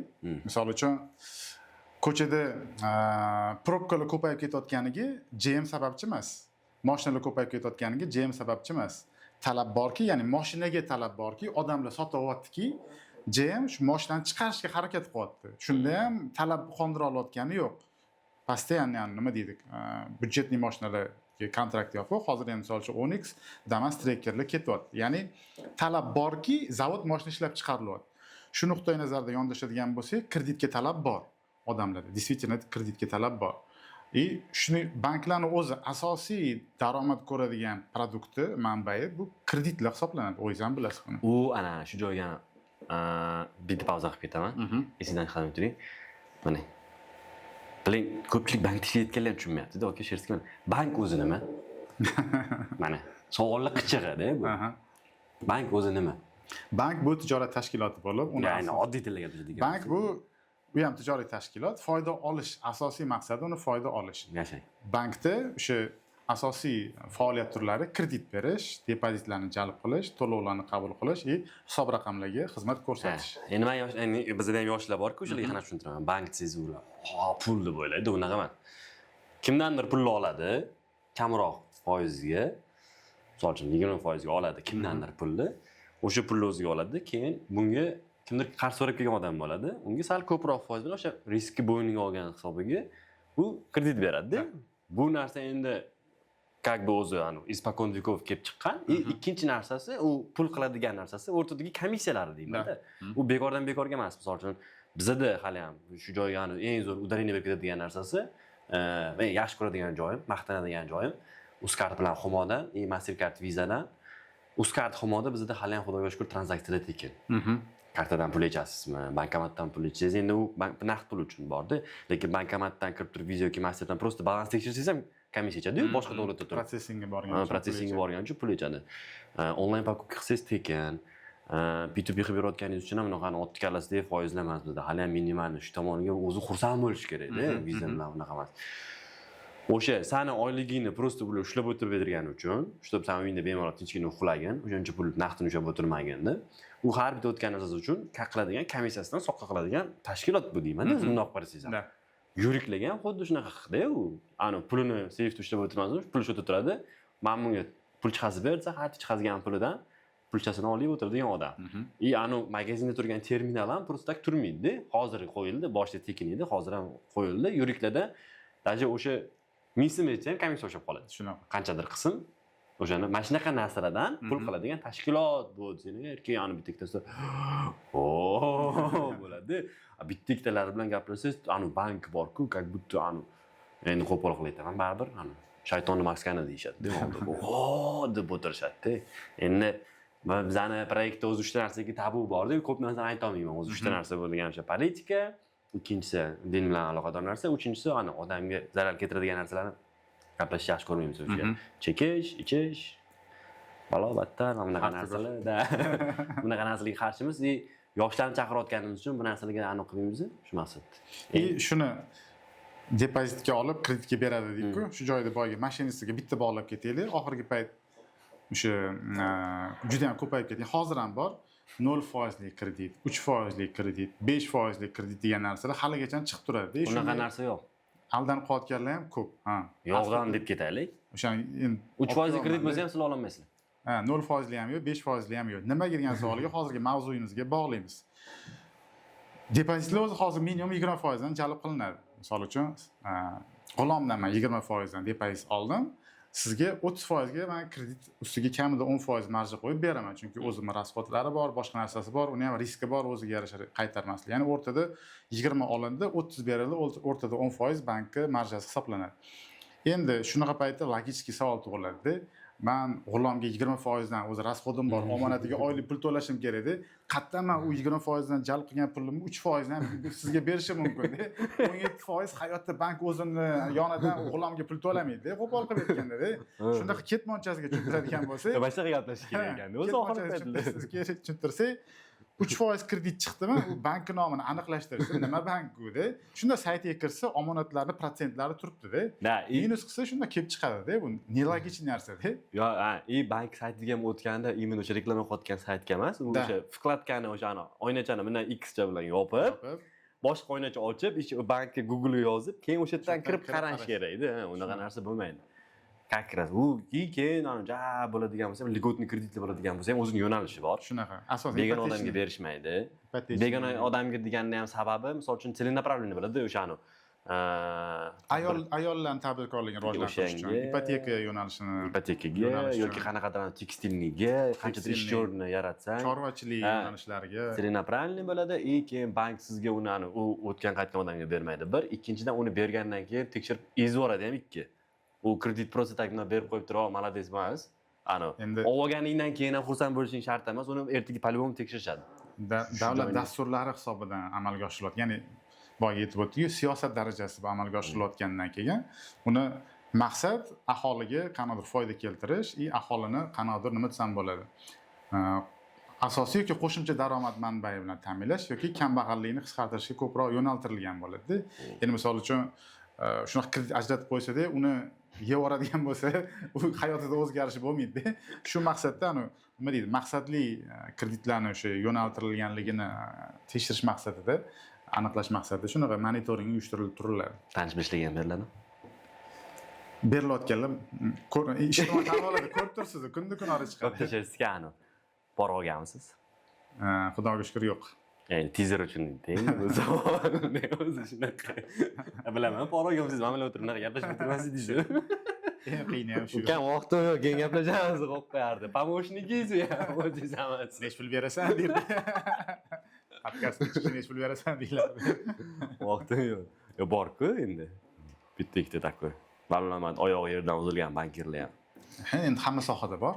Yani bitta-ikkita ziqnalar ham bor-ku, mana shu pulni yig'ishadi, omonat ushlab o'tirishadi. Kulchuvani sevimli gapim bor-ku, "O, Goringa ketasan, olib ketingsan." Ketadigan bo'lsang ham, sana o'shani Gorin yoniga yana addini birga bir joyga qo'ylaymiz dedi. O'shalarni tashlaymiz, zino ketasan. To'g'risi ham-da. Bu nima prikol hazilda kulguni nimaga aytayapman? Misol uchun agar bo'lsa pulinglar, просто agar ne целевой pulinglar bo'lsa, bo'sh pulinglar bo'lsa, просто ushlab o'tirmanglar. Nimagadir yo'naltiringlar. Pul doimo движениеda bo'lishi kerak. Shu maqsad aytdim. Daromad olib turish kerak. Ha, og'aylar yig'ib cho'g'anaqa bo'ylar, misol uchun jabilmayotgan bo'lsalar nima qilishmayotgan bo'lsa. Движение deganda qo'shib ketdim, daromad keltirib turish kerak-ku. Bor ekanini ishlab tashlaverish kerak emas. Bugungi pul u to'g'ib turish kerak-da pul. Uni ko'p yo'nalishlari bor. Omonatga pul qo'yish mumkin. Eng oddiy anaqa yo'nalish oltinga pul tikish mumkin. Hozir kecha ko'rgandim, qancha edi? 7 million normalni ko'tarildi. Normalni ko'p o'tgan yili 30mi 35% ga ko'tarildi. Bir yil oltin narxi hozir bu yildan rekord darajaga chiqib ketdi-da. Oltinga tikish mumkin misol uchun. Yoki yana ham chuqurlashmoqchi bo'lsa, aksiyalar bor. Endi u juda ham chuqur. Ya, u ma'lum. Hali bizda unaqa rivojlanmagan, bitta yo'nalishlari ham bor-da. Eng anaqasi shu omonat anaqa oltinga konkret oltinga aytmoqchi bo'lganim, oldin misol uchun oltinni faqat slitkalardi, kichkina bo'lsa ham slitkalardi, katta summa edi. Hozir bitta-ikkita bankovskiy приложениеlarda chiqqan grammlab olsangiz ham bo'ladi, kстати. Prямо katta gramm olishingiz shart emas. 0,1 gramm olsangiz ham bo'lar ekan. 0,5 gramm olsangiz bo'lar ekan, 1 gramm olsangiz bo'lar ekan, mana shunaqa. O'sha kichkina bo'lsa ham slitka olishingiz shart emas ekanda.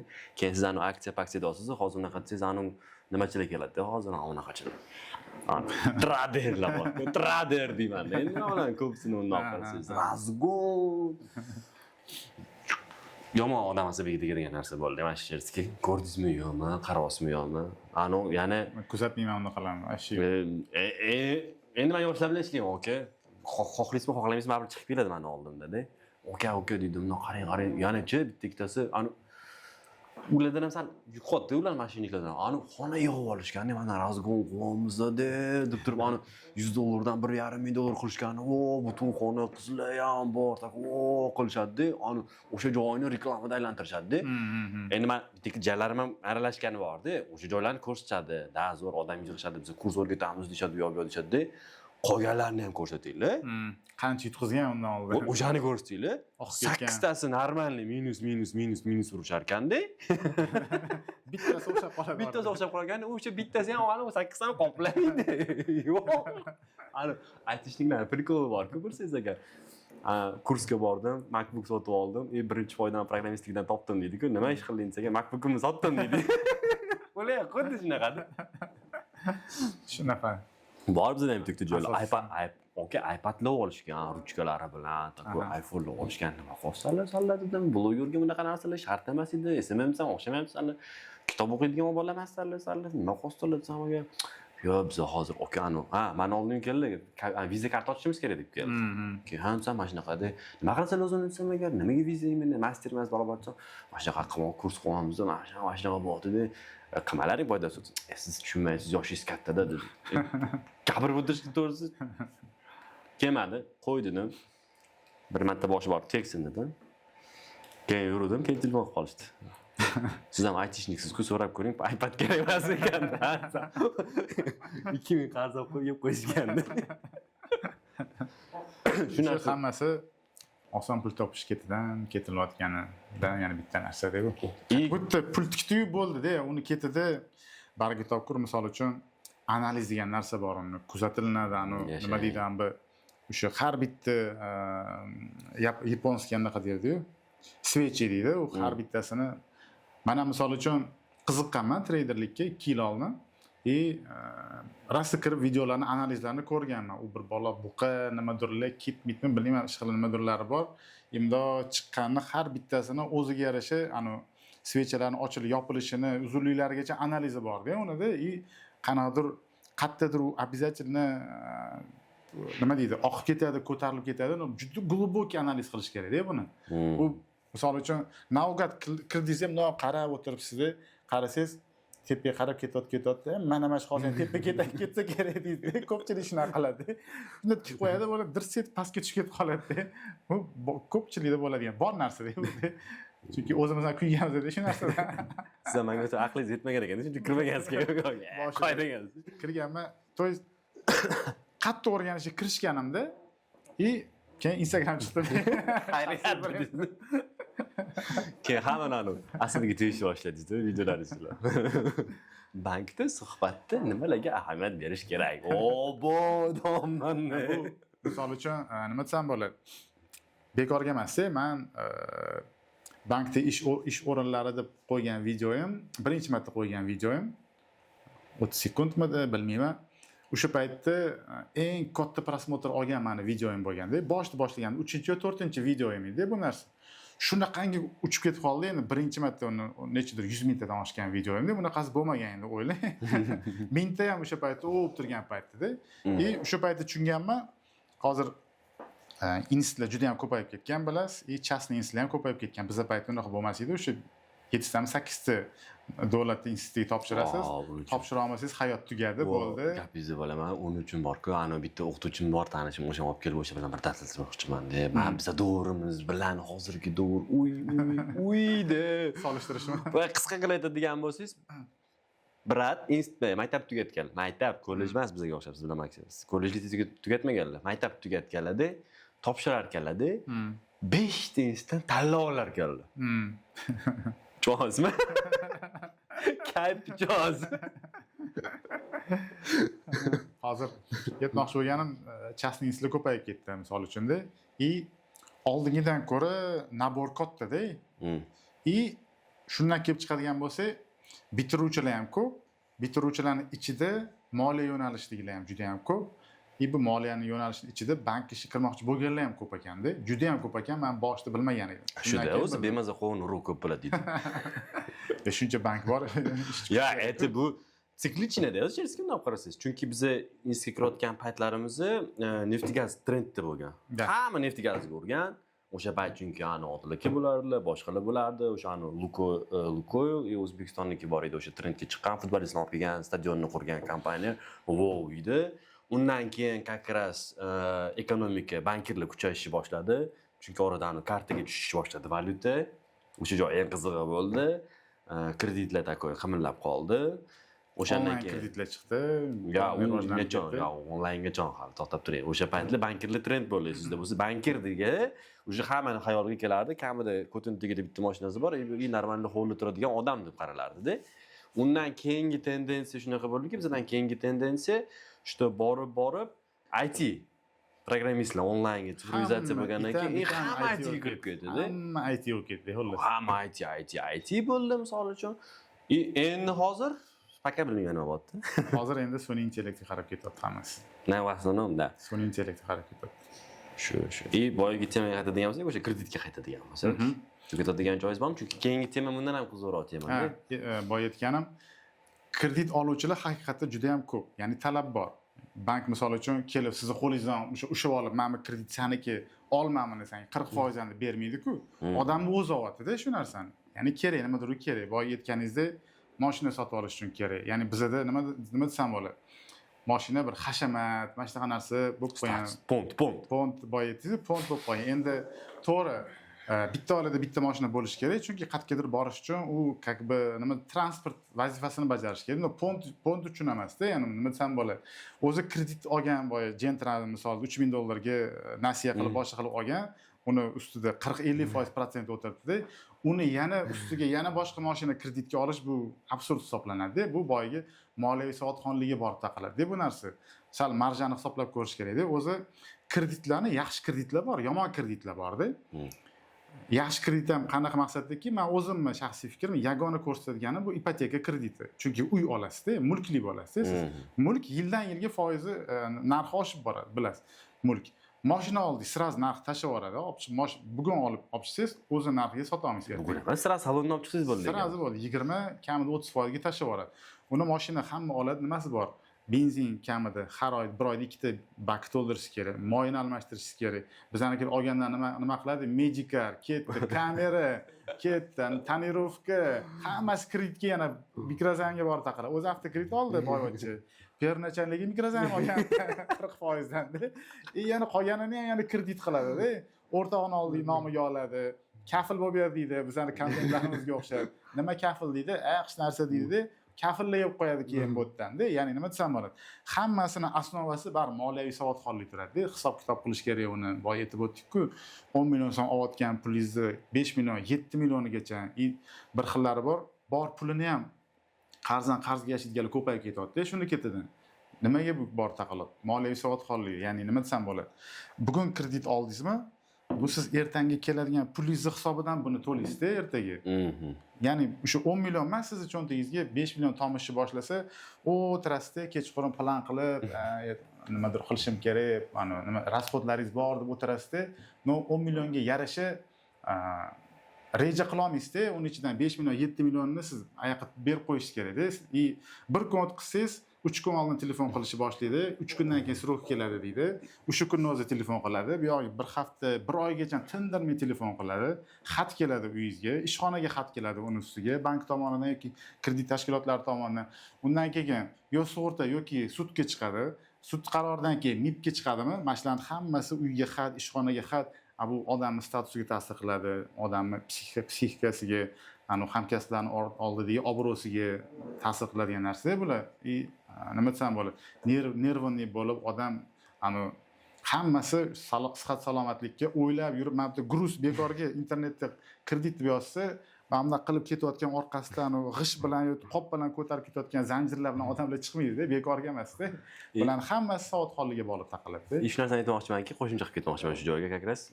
Ko'pchilik tapur-tupur qilib turib, o'zi bir 6 oymi, 7 oy bo'ldimi, yo'q, men yaxshi oylik olish boshlagan paytda sras kredit olishadi. Kreditdan uy qo'shilaman, boshqa narsalarga, misol uchun o'ylab ko'rish kerak. Mashinaga особенно, там безделушкаларga, sayohatga частичный qo'shilaman. Agar katta summa bo'lmasa, misol uchun bir oyda, 1,5 oyda qutilib ketadigan summangiz bo'lsa, sayohatga olib ishlatmoqchi bo'lsangiz qo'shilaman. Hozir yana bitta narsani aytib ketardim, rassrochka ko'payib ketgan hozir. Xo'p, endi marketlar haqida gaplashadigan bo'lsak, hozir eng katta bizda marketplacelarning bozorida bilasiz, Uzun market bor, Yandex bor, oldindan bizda ishlaydigan Zudmol bor. Hozir ko'pchilik 10 ming so'mlik narsani ham, 100 ming so'mlik narsani ham rassrochka olib tashyapti-da, o'ylab o'tirgani yo'q u yerdagi. Ya'ni bu oldin bo'ldi, xohlasam to'layman, xohlamasam to'lamayman degan narsalar fikrda olayotganlar juda ham ko'pda. Baraka topkurlar shunaqalarga, misol uchun shu videoni yetib borsa, balkim foydasi bo'lar. Bular nima deydi? Marketlarning hammasi O'zbekistonda yagona emas-u, asosiy kredit tarixini oladigan tashkilot bor-da. KTM Kredit axborot tahliliy markazi deyiladi.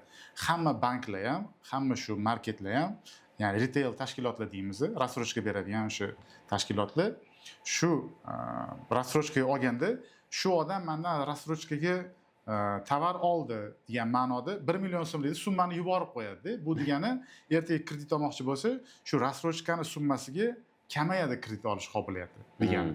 Shuni aytib qo'yish kerak-da. Men shuni aytib qo'yishdan naqalim. Chunki agar bu rassrochkani vaqtida to'lamaydigan bo'lsa, bu ham kredit tarixiga salbiy ta'sir qiladi-da. Ertaga kelgan bank kredit topshirganda, bank отказ qilsa, bank yomon, nima отказ qiladi, ajratmaydi, u yoq bu yoq deydi. Bu yerdan kredit tarixini ko'tarsangiz, har oyda 4-5 lar rassrochkani urib qo'ygan bo'ladi-da, yigitda. Lekin bu yerda kim aybdor? Bank aybdor bo'ladi. Shuning uchun yana bir marta qaytaraman shu. eng yirik asosiy marketplacelar ham рассрочкаga tovar olganda, bular ham bu shu рассрочка olayotgan odamning kredit tarixiga ma'lumot berib qo'yadi. Ya'ni bunda shuncha miqdorda рассрочка olgan, qarzi bor degan va bu ertaga boshqa tashkilotlarga, kredit tashkilotlariga kredit olish uchun murojaat qilinganda, обязательно uni qarz yukida, ya'ni qarz yuki bu 1 oylik daromadlardan qancha xarajatlarni to'lashi mumkin. Bizda hozir bu 50% hisoblanadi. O'zimizdan keysga qaytadigan bo'lsak, ya'ni oddiy tushuntiradigan bo'lsak, 10 million so'mlik oylik oladigan odam hamma bank va kredit tashkilotlaridan qonun bo'yicha hozir 5 milliongacha, ya'ni oylik to'lovi 5 milliongacha bo'lgan miqdordagi kreditlarni olishi mumkin. Bundan ortig'ini taqdim qilishga taqiqlangan. Qo'pol qilib aytganda, kredit tashkilotlariga. Endi shu ertaga olmoqchi bo'lganida pullik agar kredit summasi kam chiqib qoladigan bo'lsa, рассрочка nimaga deganda, o'sha рассрочка olgan puli ham shu qarz yukida hisobga o'tadi va bu puli to'lamasa, bu uni kredit tarixiga salbiy ta'sir qiladi va kredit tarixi siz bilasiz, men bilaman va kuzatuvchilarga ham foydali bo'ladi deb o'ylayman. 5 yilgacha bo'lgan kredit tarixidan iborat bo'lgan ma'lumotlar kredit tarixida saqlanadi. Hammasi. Рассрочкani 1 kun yoki kreditni ham 1 kun agar kechikib to'lasa, bugun 5 yilgacha shu narsa kredit tarixida turadi va ertaga shu narsani scoring qilayotganda kredit tashkilotlari tomonidan shu narsa kelib chiqadi va ko'p aksariyat hollarda kreditga bo'lgan zaprosni, zaявкani отказ bo'lishiga sababchi bo'ladi. Shu joyga qo'shimcha qilib ketmoqchi bo'lgan narsam, yosh studentlarga ham pulga aytib ekanda, shunaqa bitta ikkita marketplacelar kimligini aytib o'tirmayman-da. Daromadsizlik ham berayotgan ekanda. Qiziqtirayotgan joyi nimadaki, bizda 5%, ustiga natsenkasi yo'q, hech qanaqa narsasiz deyotgan ekanda. Shu joyga ham siz endi ko'proq tushuncha berib keting, что tekin narsa yo'q. Albatta. Kimdir to'laydi. Kimdir to'laydi. O'shani mana shu рассрочкаchilarni mana shu reklamni narsasini, tekidagi narsalarni ham agar bilsangiz shuni bo'lishib keting. Endi asosan qanaqa bo'ladi? Рассрочкада ko'pincha yoki tovar ustiga, misol uchun 1 million so'mlik tovar naqd olsangiz 1 million so'm, agar рассрочка bo'ladigan bo'lsa 1 million 200 so'mga aylanadi. Endi 1 million so'mni ham shu 1 million so'mga рассрочка bermoqchi bo'lsa agar, bu narsani рассрочкani olayotgan odam to'lamasligi mumkin, lekin рассрочка berayotgan market hisobidan ham bu narsa odatda o'sha anaqaga to'lanadi. Bu narsa. Qo'pol qilib aytganiga naqdga misol uchun sizga borsangiz 1 millionga beradi. Agar nasiyaga yoki o'sha nasiyada men рассрочкаga olmoqchi bo'lsangiz, o'sha narsani misol uchun sразу avtomatik narx o'zgaradi o'tdi. Da. Siz под kapotini o'zgaradi, o'shani уточнить qilish kerak-da. Ular foizi yo'q deydi, lekin narx o'zgarishini aytmasligi mumkin. Yoki oldindan natsenka qo'yilgan narx qo'yib qo'yiladi, bo'ldi. Eng oson yo'li shu. Da, yokida misol uchun aytadi sizga, mana shu narsa 1 million, mana shu narsani 1 millionga beramiz deydi. Faktichki lekin misol uchun bozorga borsangiz, shu narsa 600 ming, 700 ming narsa turgan bo'ladi. Naqdga bora olaman desangiz agar. Shu joyiga ham udareni berib ketish kerak. Asosan shunaqa. Tekin narsa hech qayerda yo'q, уже почти. Esdan chiqarmanglar bu. Haytda bo'ladi. Qarindoshlar kelgan. Yo, qo'shnidan oshi. Voyga tekin sir deydi-ku, nima bo'ladi? Mushovkada bo'ladi-ku. Shunga o'xshagan narsa. To есть, hammasini o'rganish kerak-da. Bularning hammasi, ya'ni bizani asosiy mavzuyimiz moliyaviy savodxonlikka borib taqaladi. Misol uchun, ko'rdi shu narsani, bo'ldi, mana shu 1 million so'm ekan, eng zo'r taklif shu, bo'ldi, men shuni olaman deb yopishib olish kerak emas-da. Bu saytimda sal surib turib, boy aytganingizdek, X bosib, oynachada. Oynachani plusni bossa, ana sayt yonida yana yangi stranica chiqadi. O'rganish kerak-da, ozgina. Misol uchun 5-10 daqiqa vaqt ketishi mumkin, lekin o'shani 3-4 ta joydan qarasa, narx bo'yicha o'zi anaqa kelib chiqadi-da, kartinka kelib chiqadi-da. O'shanga qarab aniqlab olsa bo'ladi. Ha, demak, bu oldindan shu narsa qo'yilgan ekan yoki boshqa narsa, hamma anaqalarni nima deydi, shartlarni ko'rsa bo'ladi. Yoki yana bitta narsa bor. Agar shu narsa misol uchun haqiqatda 1 million so'm bo'lishi mumkin. 1 million so'mga рассрочка beryapti, lekin agar mabodo ertaga Xudo ko'rsatmasin, shu belgilangan muddatdan 1 kun agar kechirib qo'yadigan bo'lsangiz, anta oyga 100 ming so'mdan misol uchun jarima to'lashingiz mumkin. Masalan, kuniga. Ha, oyga emas, kuniga. Kuniga to'lashingiz mumkin. Ya'ni dogur ichida punkchalari bo'lishi mumkin. Punkchalari bo'ladi. O'qish kerak-da u narsani. Ya'ni haqiqatda tovarni bu chet el sistemasi, uni kuni eshitdim. Kreditga olaman desangiz, chet elda mashinani qaysi davlat deyishdi, hozir eslaman, как раз tema kelganda aytib ketaman. Naqdga olaman desangiz, sotgisi kelmas ekan. Qo'y, nima qilasan? Misol uchun mana shu narsa yana stakan o'zanda qo'yib ketdi bugun. Trendda. Trend qo'yib ketdi. Mana shu stakan mashina desak, bu mashinani agar siz naqdga olsangiz, $50 ming masalan.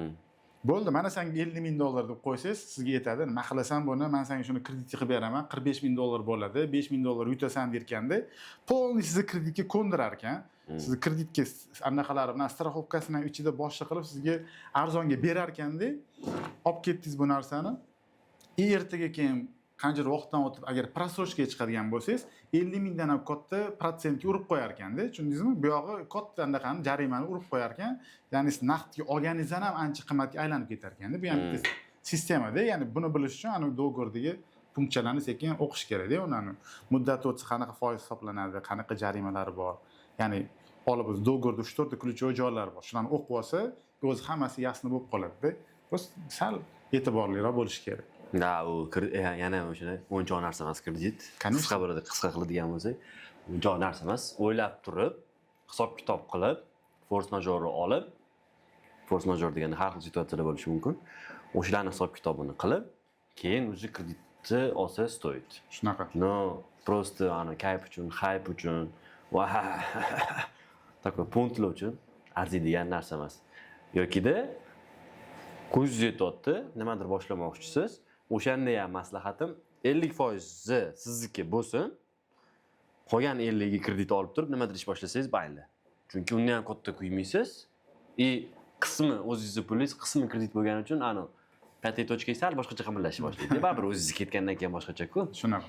Uni 50% ni baribir siz ana yig'gansiz, kutgansiz, umringiz ketgan narsaga. U boshqacha baribir xaridsiz u narsaga. Keyingi temaga o'tadigan bo'lsak, ana menimcha lakomый кусочка bo'lsa kerak, siz ular uchun bor-ku. Ana endi nima deydi uni?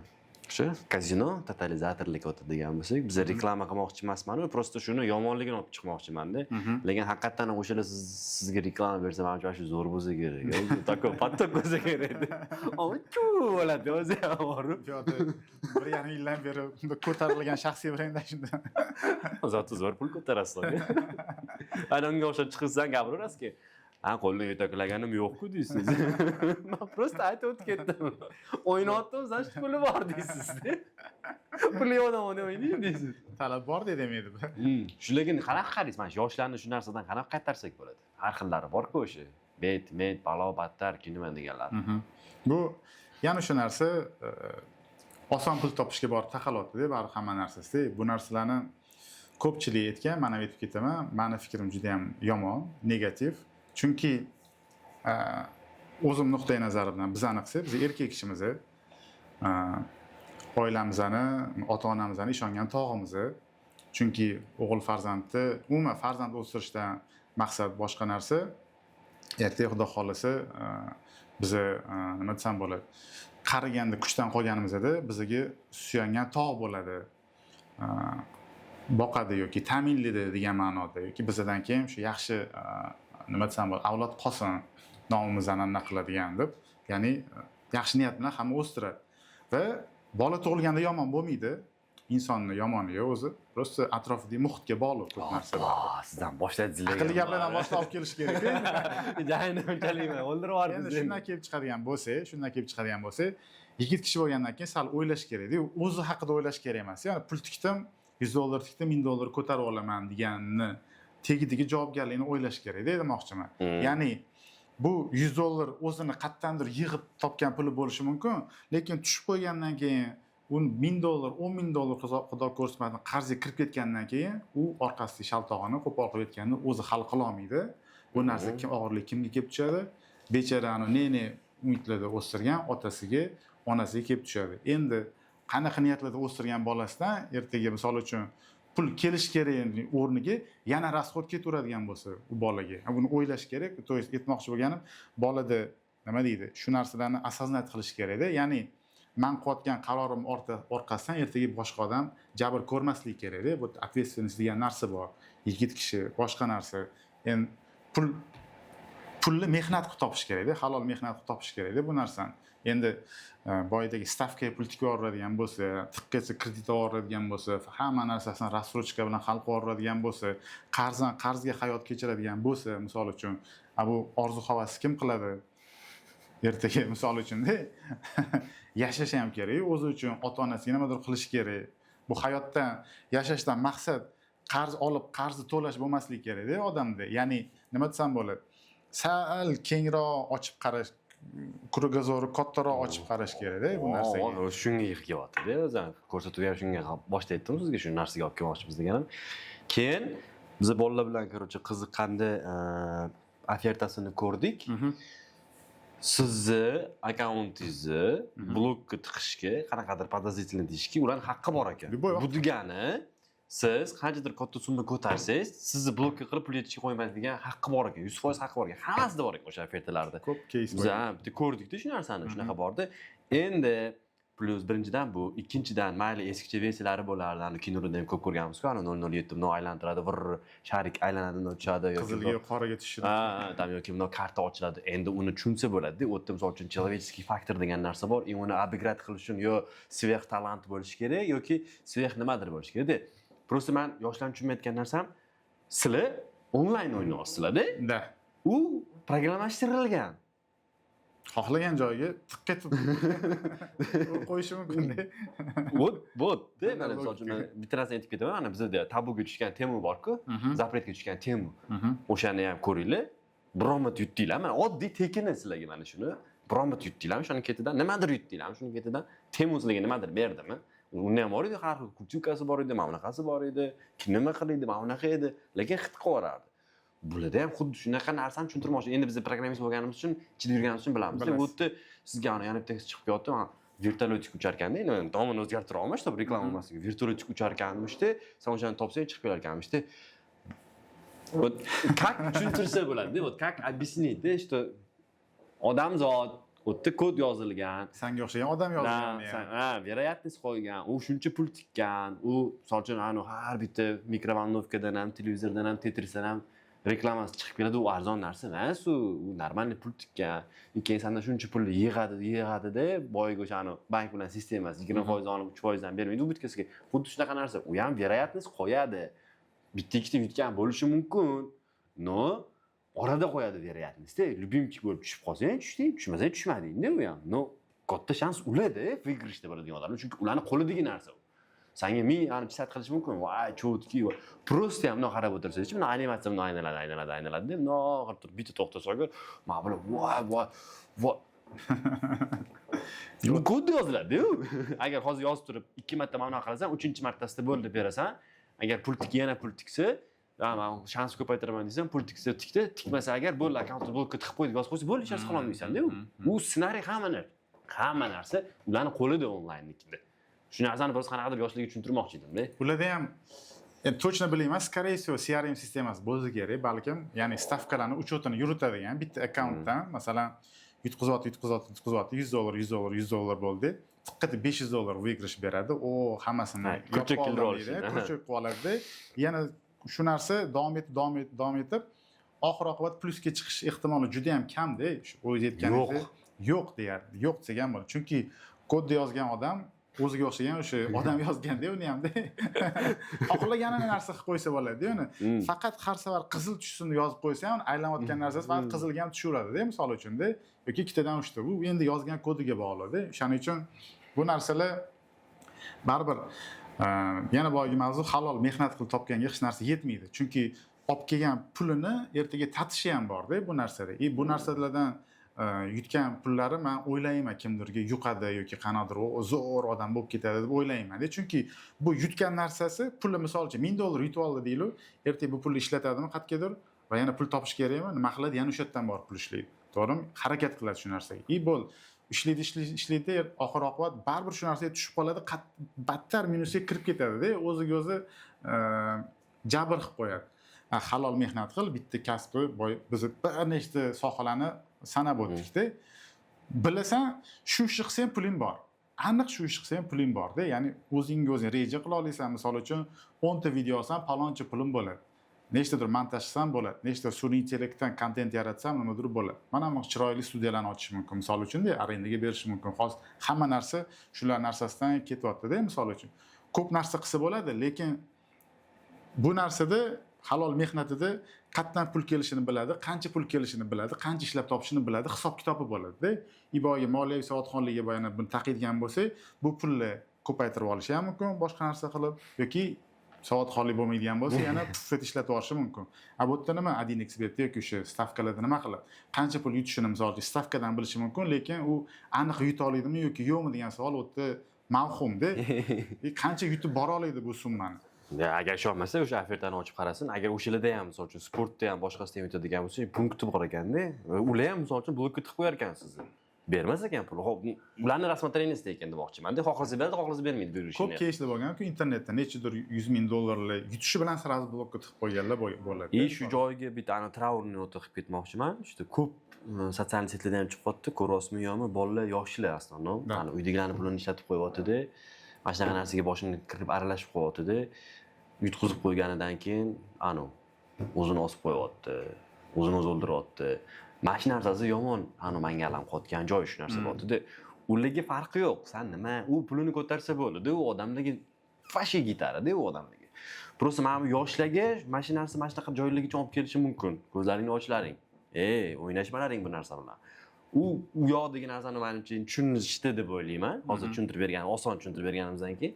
Ikkinchi aytmoqchi bo'lgan narsa, mabodo agar Xudo ko'rsin shunaqa narsa bo'lib qolgan bo'lsa ham o'lganing yo'q. Erkak kishisan, qo'lingni qo'lga ol. Bu не значит, что надо всё пойти, блядь, давайте до свидания, tomdan unaqa narsa qilmalaring. Erkak kishimisan, hamma joying but-butunmi? Cherski men shunaqa odamlarni ko'rganman. Invalidda, to'g'risini aytsam, kalaskada yuradi. Yandex qilib yurganlar qancha videolar chiqdi?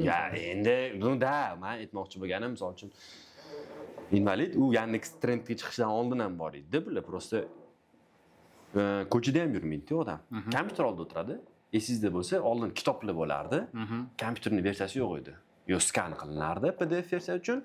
Agar kimnidir kerak bo'ladigan bo'lsa, kimdir o'tirib pechat qilardi. Mana shu bitta tanishim bor. Mana shu odam o'tirib kunida har kun kompyuter notebookini ochib olib, pechat qilib o'tirardi kitoblarni. Полностью Wordga kiritib o'tirardi. Hammasini to'chilib. Normalniy pul ishlaydi o'sha odam. Chunki vaqtini yo'qotadi-ku, lekin o'sha ishini qila oladi. Xuddi shu joyiga mana siz aytasiz boya, SMM balobatlar kompyuter AI deysiz, bitta ikkitalar bor deb bizdan bahona kashla deyman, men tirr qiladigan anaqalar. Qo'toriq tirrlar, qo'pollik bo'lsa ham, lekin shunaqa. Shunaqa, mana siz aytdingiz, kuryer bor, rasxodi yo'q. Borasan, kuryerlikda rasxod yo'q ekan. Pishkom tashlaysan ham bo'lar ekanda. Borasan, uranasan, o'zi sumka beradi. Telefoning bo'lsa bo'ldi. Endi hammada telefoni bor-ku. Telefoning bo'lsa bo'ldi. Borasan, kuryerlik qilib boshlaysan, ozgina pulingni yig'asan, pul yig'ganingdan keyin velosiped olasan, tezroq o'tasan, undan keyin maqsad qilib qo'yasan, o'sha telefon olasan yoki qaysi qiziqishga bo'lgan narsa olasan. Aytmoqchi bo'lganim, mana SMM bilan AI ham kreditga boshlash shart emas. Mikrozanga kirib ketish shart emas demoqchiman. Lekin kurslar ko'p, YouTube'da kontentlar juda ham ko'p. Misol uchun-da, rossiyskiy yaxshi kontentni chiqaradigan o'zimizda ham rosa ko'p anaqalar bor. Tekin dars juda ham ko'p, yaxshi darsliklar bor-da. Bemalol o'rgansa bo'ladi. Misol uchun sun'iy intellektni men ham o'zim o'rganaman shu YouTube'dagi anaqalardan-da, saytlardan. Ya'ni aytmoqchi bo'lgani, biz 35 ga chiqib shu narsani o'rganishga harakat qilyapmiz-da. Yoshlar shuni ketdi yurgan bo'lsa, bolalar bo'lsa o'zi shu zamon bilan ham nafas yashab ketayotgan bo'lsa, hop shu narsa qilib qo'ydik, boya aytganimiz. Erkak bo'lib, shu o'tirib qo'ydim. Muammo bor, shuni hal qilish kerak. Shunga harakat ham qilish kerak-da. Maqsad qo'yish kerak, harakat qilish kerak. Bo'lmayapti. Bevafo odam Sevgidan kuygancha ham bo'ladimi? Wow, lekin yomon tema bilasizmi?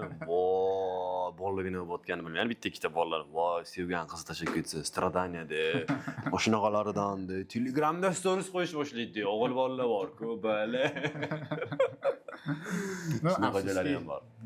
Shuning uchun muammo bor, uni hal qilish kerak.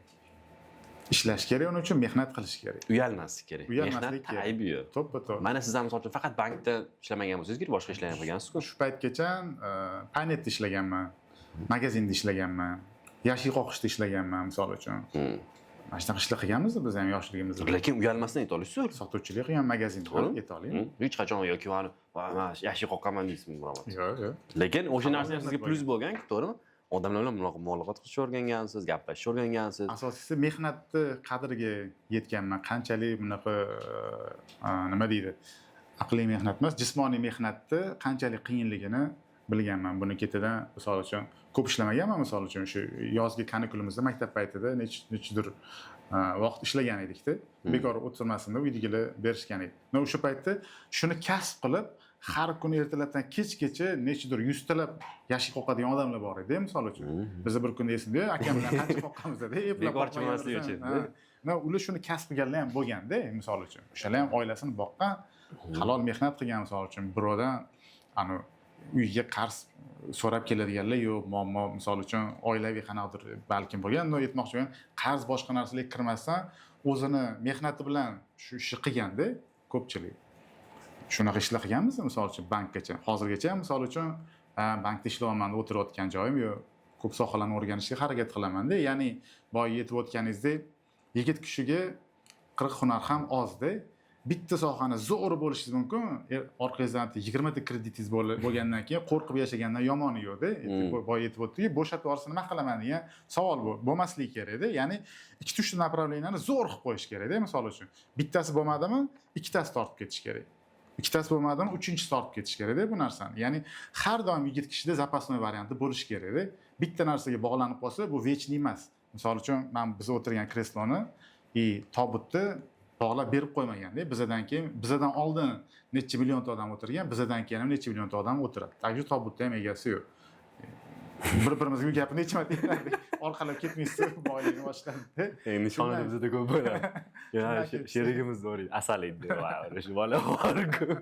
Shu bola bir mehmonga chaqirishim kerak, hozir kuchayib ketibdi-ya. Yo'q. O'zi testerlardan normalniy produkt chiqmasin bilmayman juda. Исключение qiladi. Tester deganingizga bildim men uchun ko'rsa agar. Ya'ni aytmoqchi bo'lganim, yigit kishi har doim halol mehnat qilsa, asosiysi to'xtamaslik kerak, sabr kerak. Shu narsani misol uchun bitta joyga urursangiz, oxir o'sha ham yoriladi-da, o'sha joy hamda misol uchun-da. 2-3 turib ko'rib, ketib yorgandan yomon yo'q-da. Sabr qilish kerak, maqsad qilish kerak, o'sha yoqqa qarab intilish kerak. Asosiysi halol mehnat, bundan uyalish kerak emas. Yigit kishi oilasini boqish kerak, oilasini qo'rg'oni bo'lish kerak. O'tirib kompyuterda bugun $100 yutarkanman deb stavkalarni kuzatib o'tirgan o'qish nima bilim berardi odamga. Ya'ni zamonaviy sohalarni hozir keng imkoniyatlar yaratilgan, o'rganish kerak, sabr kerak, qunt kerak. Shunga yarasha maqsad qo'yish kerak. O'z mamtini sal prashka qilib, o'ziga nima deydi? Boya aytib o'tdiki, yigit kishi o'z haqida o'ylashga haqqi yo'q. Chunki oilani qo'rg'oni u butun boshli oilani nomidan javobgar inson hisoblanadi. Nimaga yutug'i kelsa, o'zi kayf sapoq borish kerak-da, muammosi kelganda orqasidan ota-onasi yugurish kerak-da, qo'q qolib yetganda. Ya'ni shu narsalarni to'g'ri tushunib, biz bugungi podkastimizda nima deydi? Keskinroq suhbat qilishga harakat nima deydi? Shundaqaroq bo'lib ketyapti, lekin bizani bunday negizida ko'zlagan maqsadimiz ko'proq shu yoshlarga foyda bo'lsin. Chunki siz ko'pchilikni ko'rgansiz, shuni qarzga kirib ketgan, o'sha boshqa qilgan, men ham ko'pchilikni ko'rganman. Shundan kelib chiqib, misol uchun bilmayman nechta odam ko'radi, 1000 ta odam ko'rsa ham ichidan bir dona odam agar o'ziga mana bu noto'g'ri ekan shu narsani tark etsa, bu siz bilan meni yutug'imiz bo'ladi. Xo'p, shu gaplarga qisqa qiladigan bo'lsak, nimalarni yoshlarga aytmoqchi edingiz yoki tomoshabinlarga nimani yetkazmoqchisiz? Ichingizda qolib ketganlarni gapiring endi. Rosa gapirdingiz o'zi. 1,5 soatga yetmaydi gapirganingiz. Ya, endi biz o'zi qisqaroq qilmoqchimiz. Proyektimizda uncha odam ham ko'p emas. O'zi baston kamera texnikalarni ham tanishlardan oldik. Studiya ham tanishdik.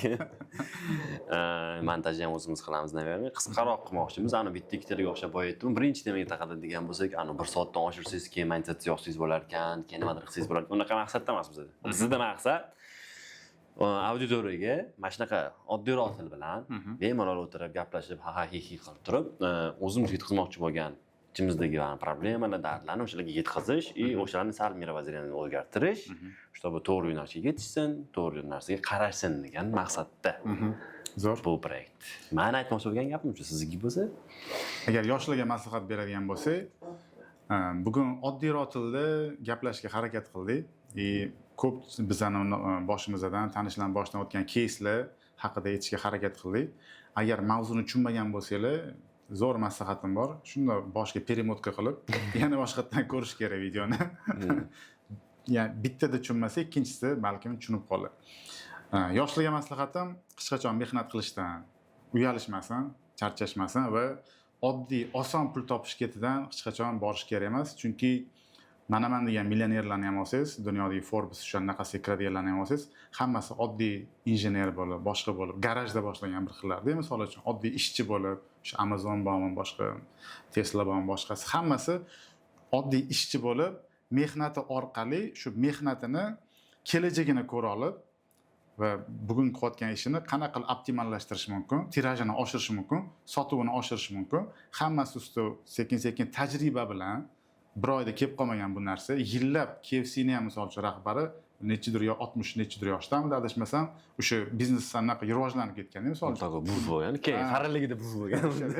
Ya'ni bunga yil kerak, tajriba kerak, mehnat kerak, iroda kerak, sabr kerak. Asosiysi bir nechta yo'nalishda qaytayapti, mayli boshlanishga bitta yaxshi yo'nalish olib, biz ko'p misollar keltirdik. Shuni o'rganish kerak, tekin bilimli imkoniyatlar juda ham ko'p. YouTube'da to'layotgan tekin darslar, u yerda prям anaqasi bilan, skrinlari bilan qilib knopkalargacha ko'rsatadi. Kirasan, o'tga bosasan, bunaqa qilasan, datavo chaynab berib qo'ygan. Endi buni tushunishmasa, bilmadim qanaqa bo'lishi, o'ta hech narsa yozish kerak emas, boshqa qilish kerak emas. Prosta ketidan qaytarib ko'p narsani o'rgansa bo'ladi-da. Mehnat qilishsan, oddiy pul topish, oson pul topishga intilishmasin hech qachon, chunki buni oxiri voy. Buni siz, men ko'rganmiz internetda prosta onlayn stavka deb chiqarishsa, qancha shu nima desam bo'ladi, yomon voqealarga sabab bo'lgan narsalar juda ham ko'p kelib chiqadi-da. Eng asosiy aytadigan narsam hech qachon o'zligi haqida o'ylashmasin, mas'uliyatni his qilish kerak. Bu nima deydi, mana yelkada oila, ota-ona mas'uliyat bor, ota-onaning orzu-havasi bor, farzandga nisbatan shularni ortiq bilan bajarishga harakat qilish kerak. O'zligini, ota-onaligini o'rniga qo'yib ko'rishlikni maslahat berardim. Chunki ne maqsad bilan farzand o'stiryapsizda, ertaga sizga meva berish kerak bo'lgan paytda bir set problema qilib tursa, o'zi itak o'zini problemasi yetib turibdi. Bu yoqdan yana bu ne umidlari chippakka chiqishini bitta tasavvur qilib ko'rishsa, ya'ni Xudo ko'rsatmasin, menimcha to'g'ri xulosa chiqarishadi deb o'ylayman. Yana nima deyman, shunaqa foydali podkastlar, ochiq-ochiq sizga gaplashadigan podkastlar chiqishni xohlasanglar, shu kanalga, shu kontentga bitta like bosib, kommentariyalarda o'zingizlarning fikringizni bildiringlar, nimalarni tushundinglar, qanaqa insightlar oldinglar, yozib qoldiringlar. Bu kanalga ham meni ham akkauntimni отметка qilib qo'yishingiz kerak. Nechta pul berasiz? Meni akkauntimga obuna bo'lishni. Yo, sizgina qo'yamiz. Esinglardan chiqmasin. ham. Bugungi podkastdan bizning ko'zlagan maqsadimiz, boyagi boshida aytib o'tdik, asosan yoshlarga yaxshi maslahatlar berish, to'g'ri yo'lga boshlash, o'sha kredit olishga qiziqishmasin. Yana bitta maslahatim, kredit olmasdan ham hal qilish mumkin masalalarni. Qarz, ya'ni kredit bu qarz bo'ladigan bo'lsa, qarzsiz o'sha o'zi maqsad qo'yib, o'zi yig'ib borib shu narsalarni ham hal qilish mumkin. Bunga sabr kerak. Hozir biz o'zligiga savol berishlik, hozir qimmatga olganim yaxshimi, buni yillab to'lab yurganim yaxshimi yoki ozgina pul yig'ib buni arzonroqqa o'zi narxida olganim yaxshimi? Qaysi biri yaxshi? Qaysi biri komfort? Shunaqa savollarni berib, to'g'ri yo'nalish tanlab, faqat va faqat halol mehnat qilishsa, men o'ylaymanki, foyda bo'ladi. Bizga ham o'zligiga, asosan o'zligiga. Ancha qaribsiz lekin. 35 ga kirib. Ishi qaribsiz. Gapirishlaringiz qarib. Aytaku, o professor, ana biz yoshligimizda institutda domlalar bo'lardi. Sochlari oqarib ketgan adaku, sidoylar bo'ladi. Salla hayot, mana SSSRda deb boshlashardi. Shunaqalarda o'tib ketdi. Prikollar bor. Sen odam bo'lmaysan deganlar millionerlar o'tib ketib qolganlari chiqib keladi. Shunga o'zganda. Kelganingiz uchun rahmat aka, kattakon. Podдержка qilganingiz uchun kattakon rahmat. Rozi bo'lasiz. Samimi g'amni, ana o'tkazgan, sarflagan vaqtingizga rozi bo'lasiz. Chunki biz pul bermaymiz deb chaqirgan mehmonlarga. Shuni aytib qo'yish kerak. Asosiy aytdimmi? Kuzatuvchilardan bir donasi bo'lsa ham agar o'ziga yaxshi insight olib, fikr olib, o'sha qanaqadir noto'g'ri yo'lda ketayotgan odamni biz to'g'ri yo'lga boshlasak, men uchun eng asosiy maqsad shu hisoblanadi. Boya aytib o'tdim, nolli kanal bo'ladi, 100 mingtalik obunachilik kanali bo'ladi, uni ahamiyati yo'q. Bo'ldi, rahmat Shersga. Sog' bo'ling. Rahmat.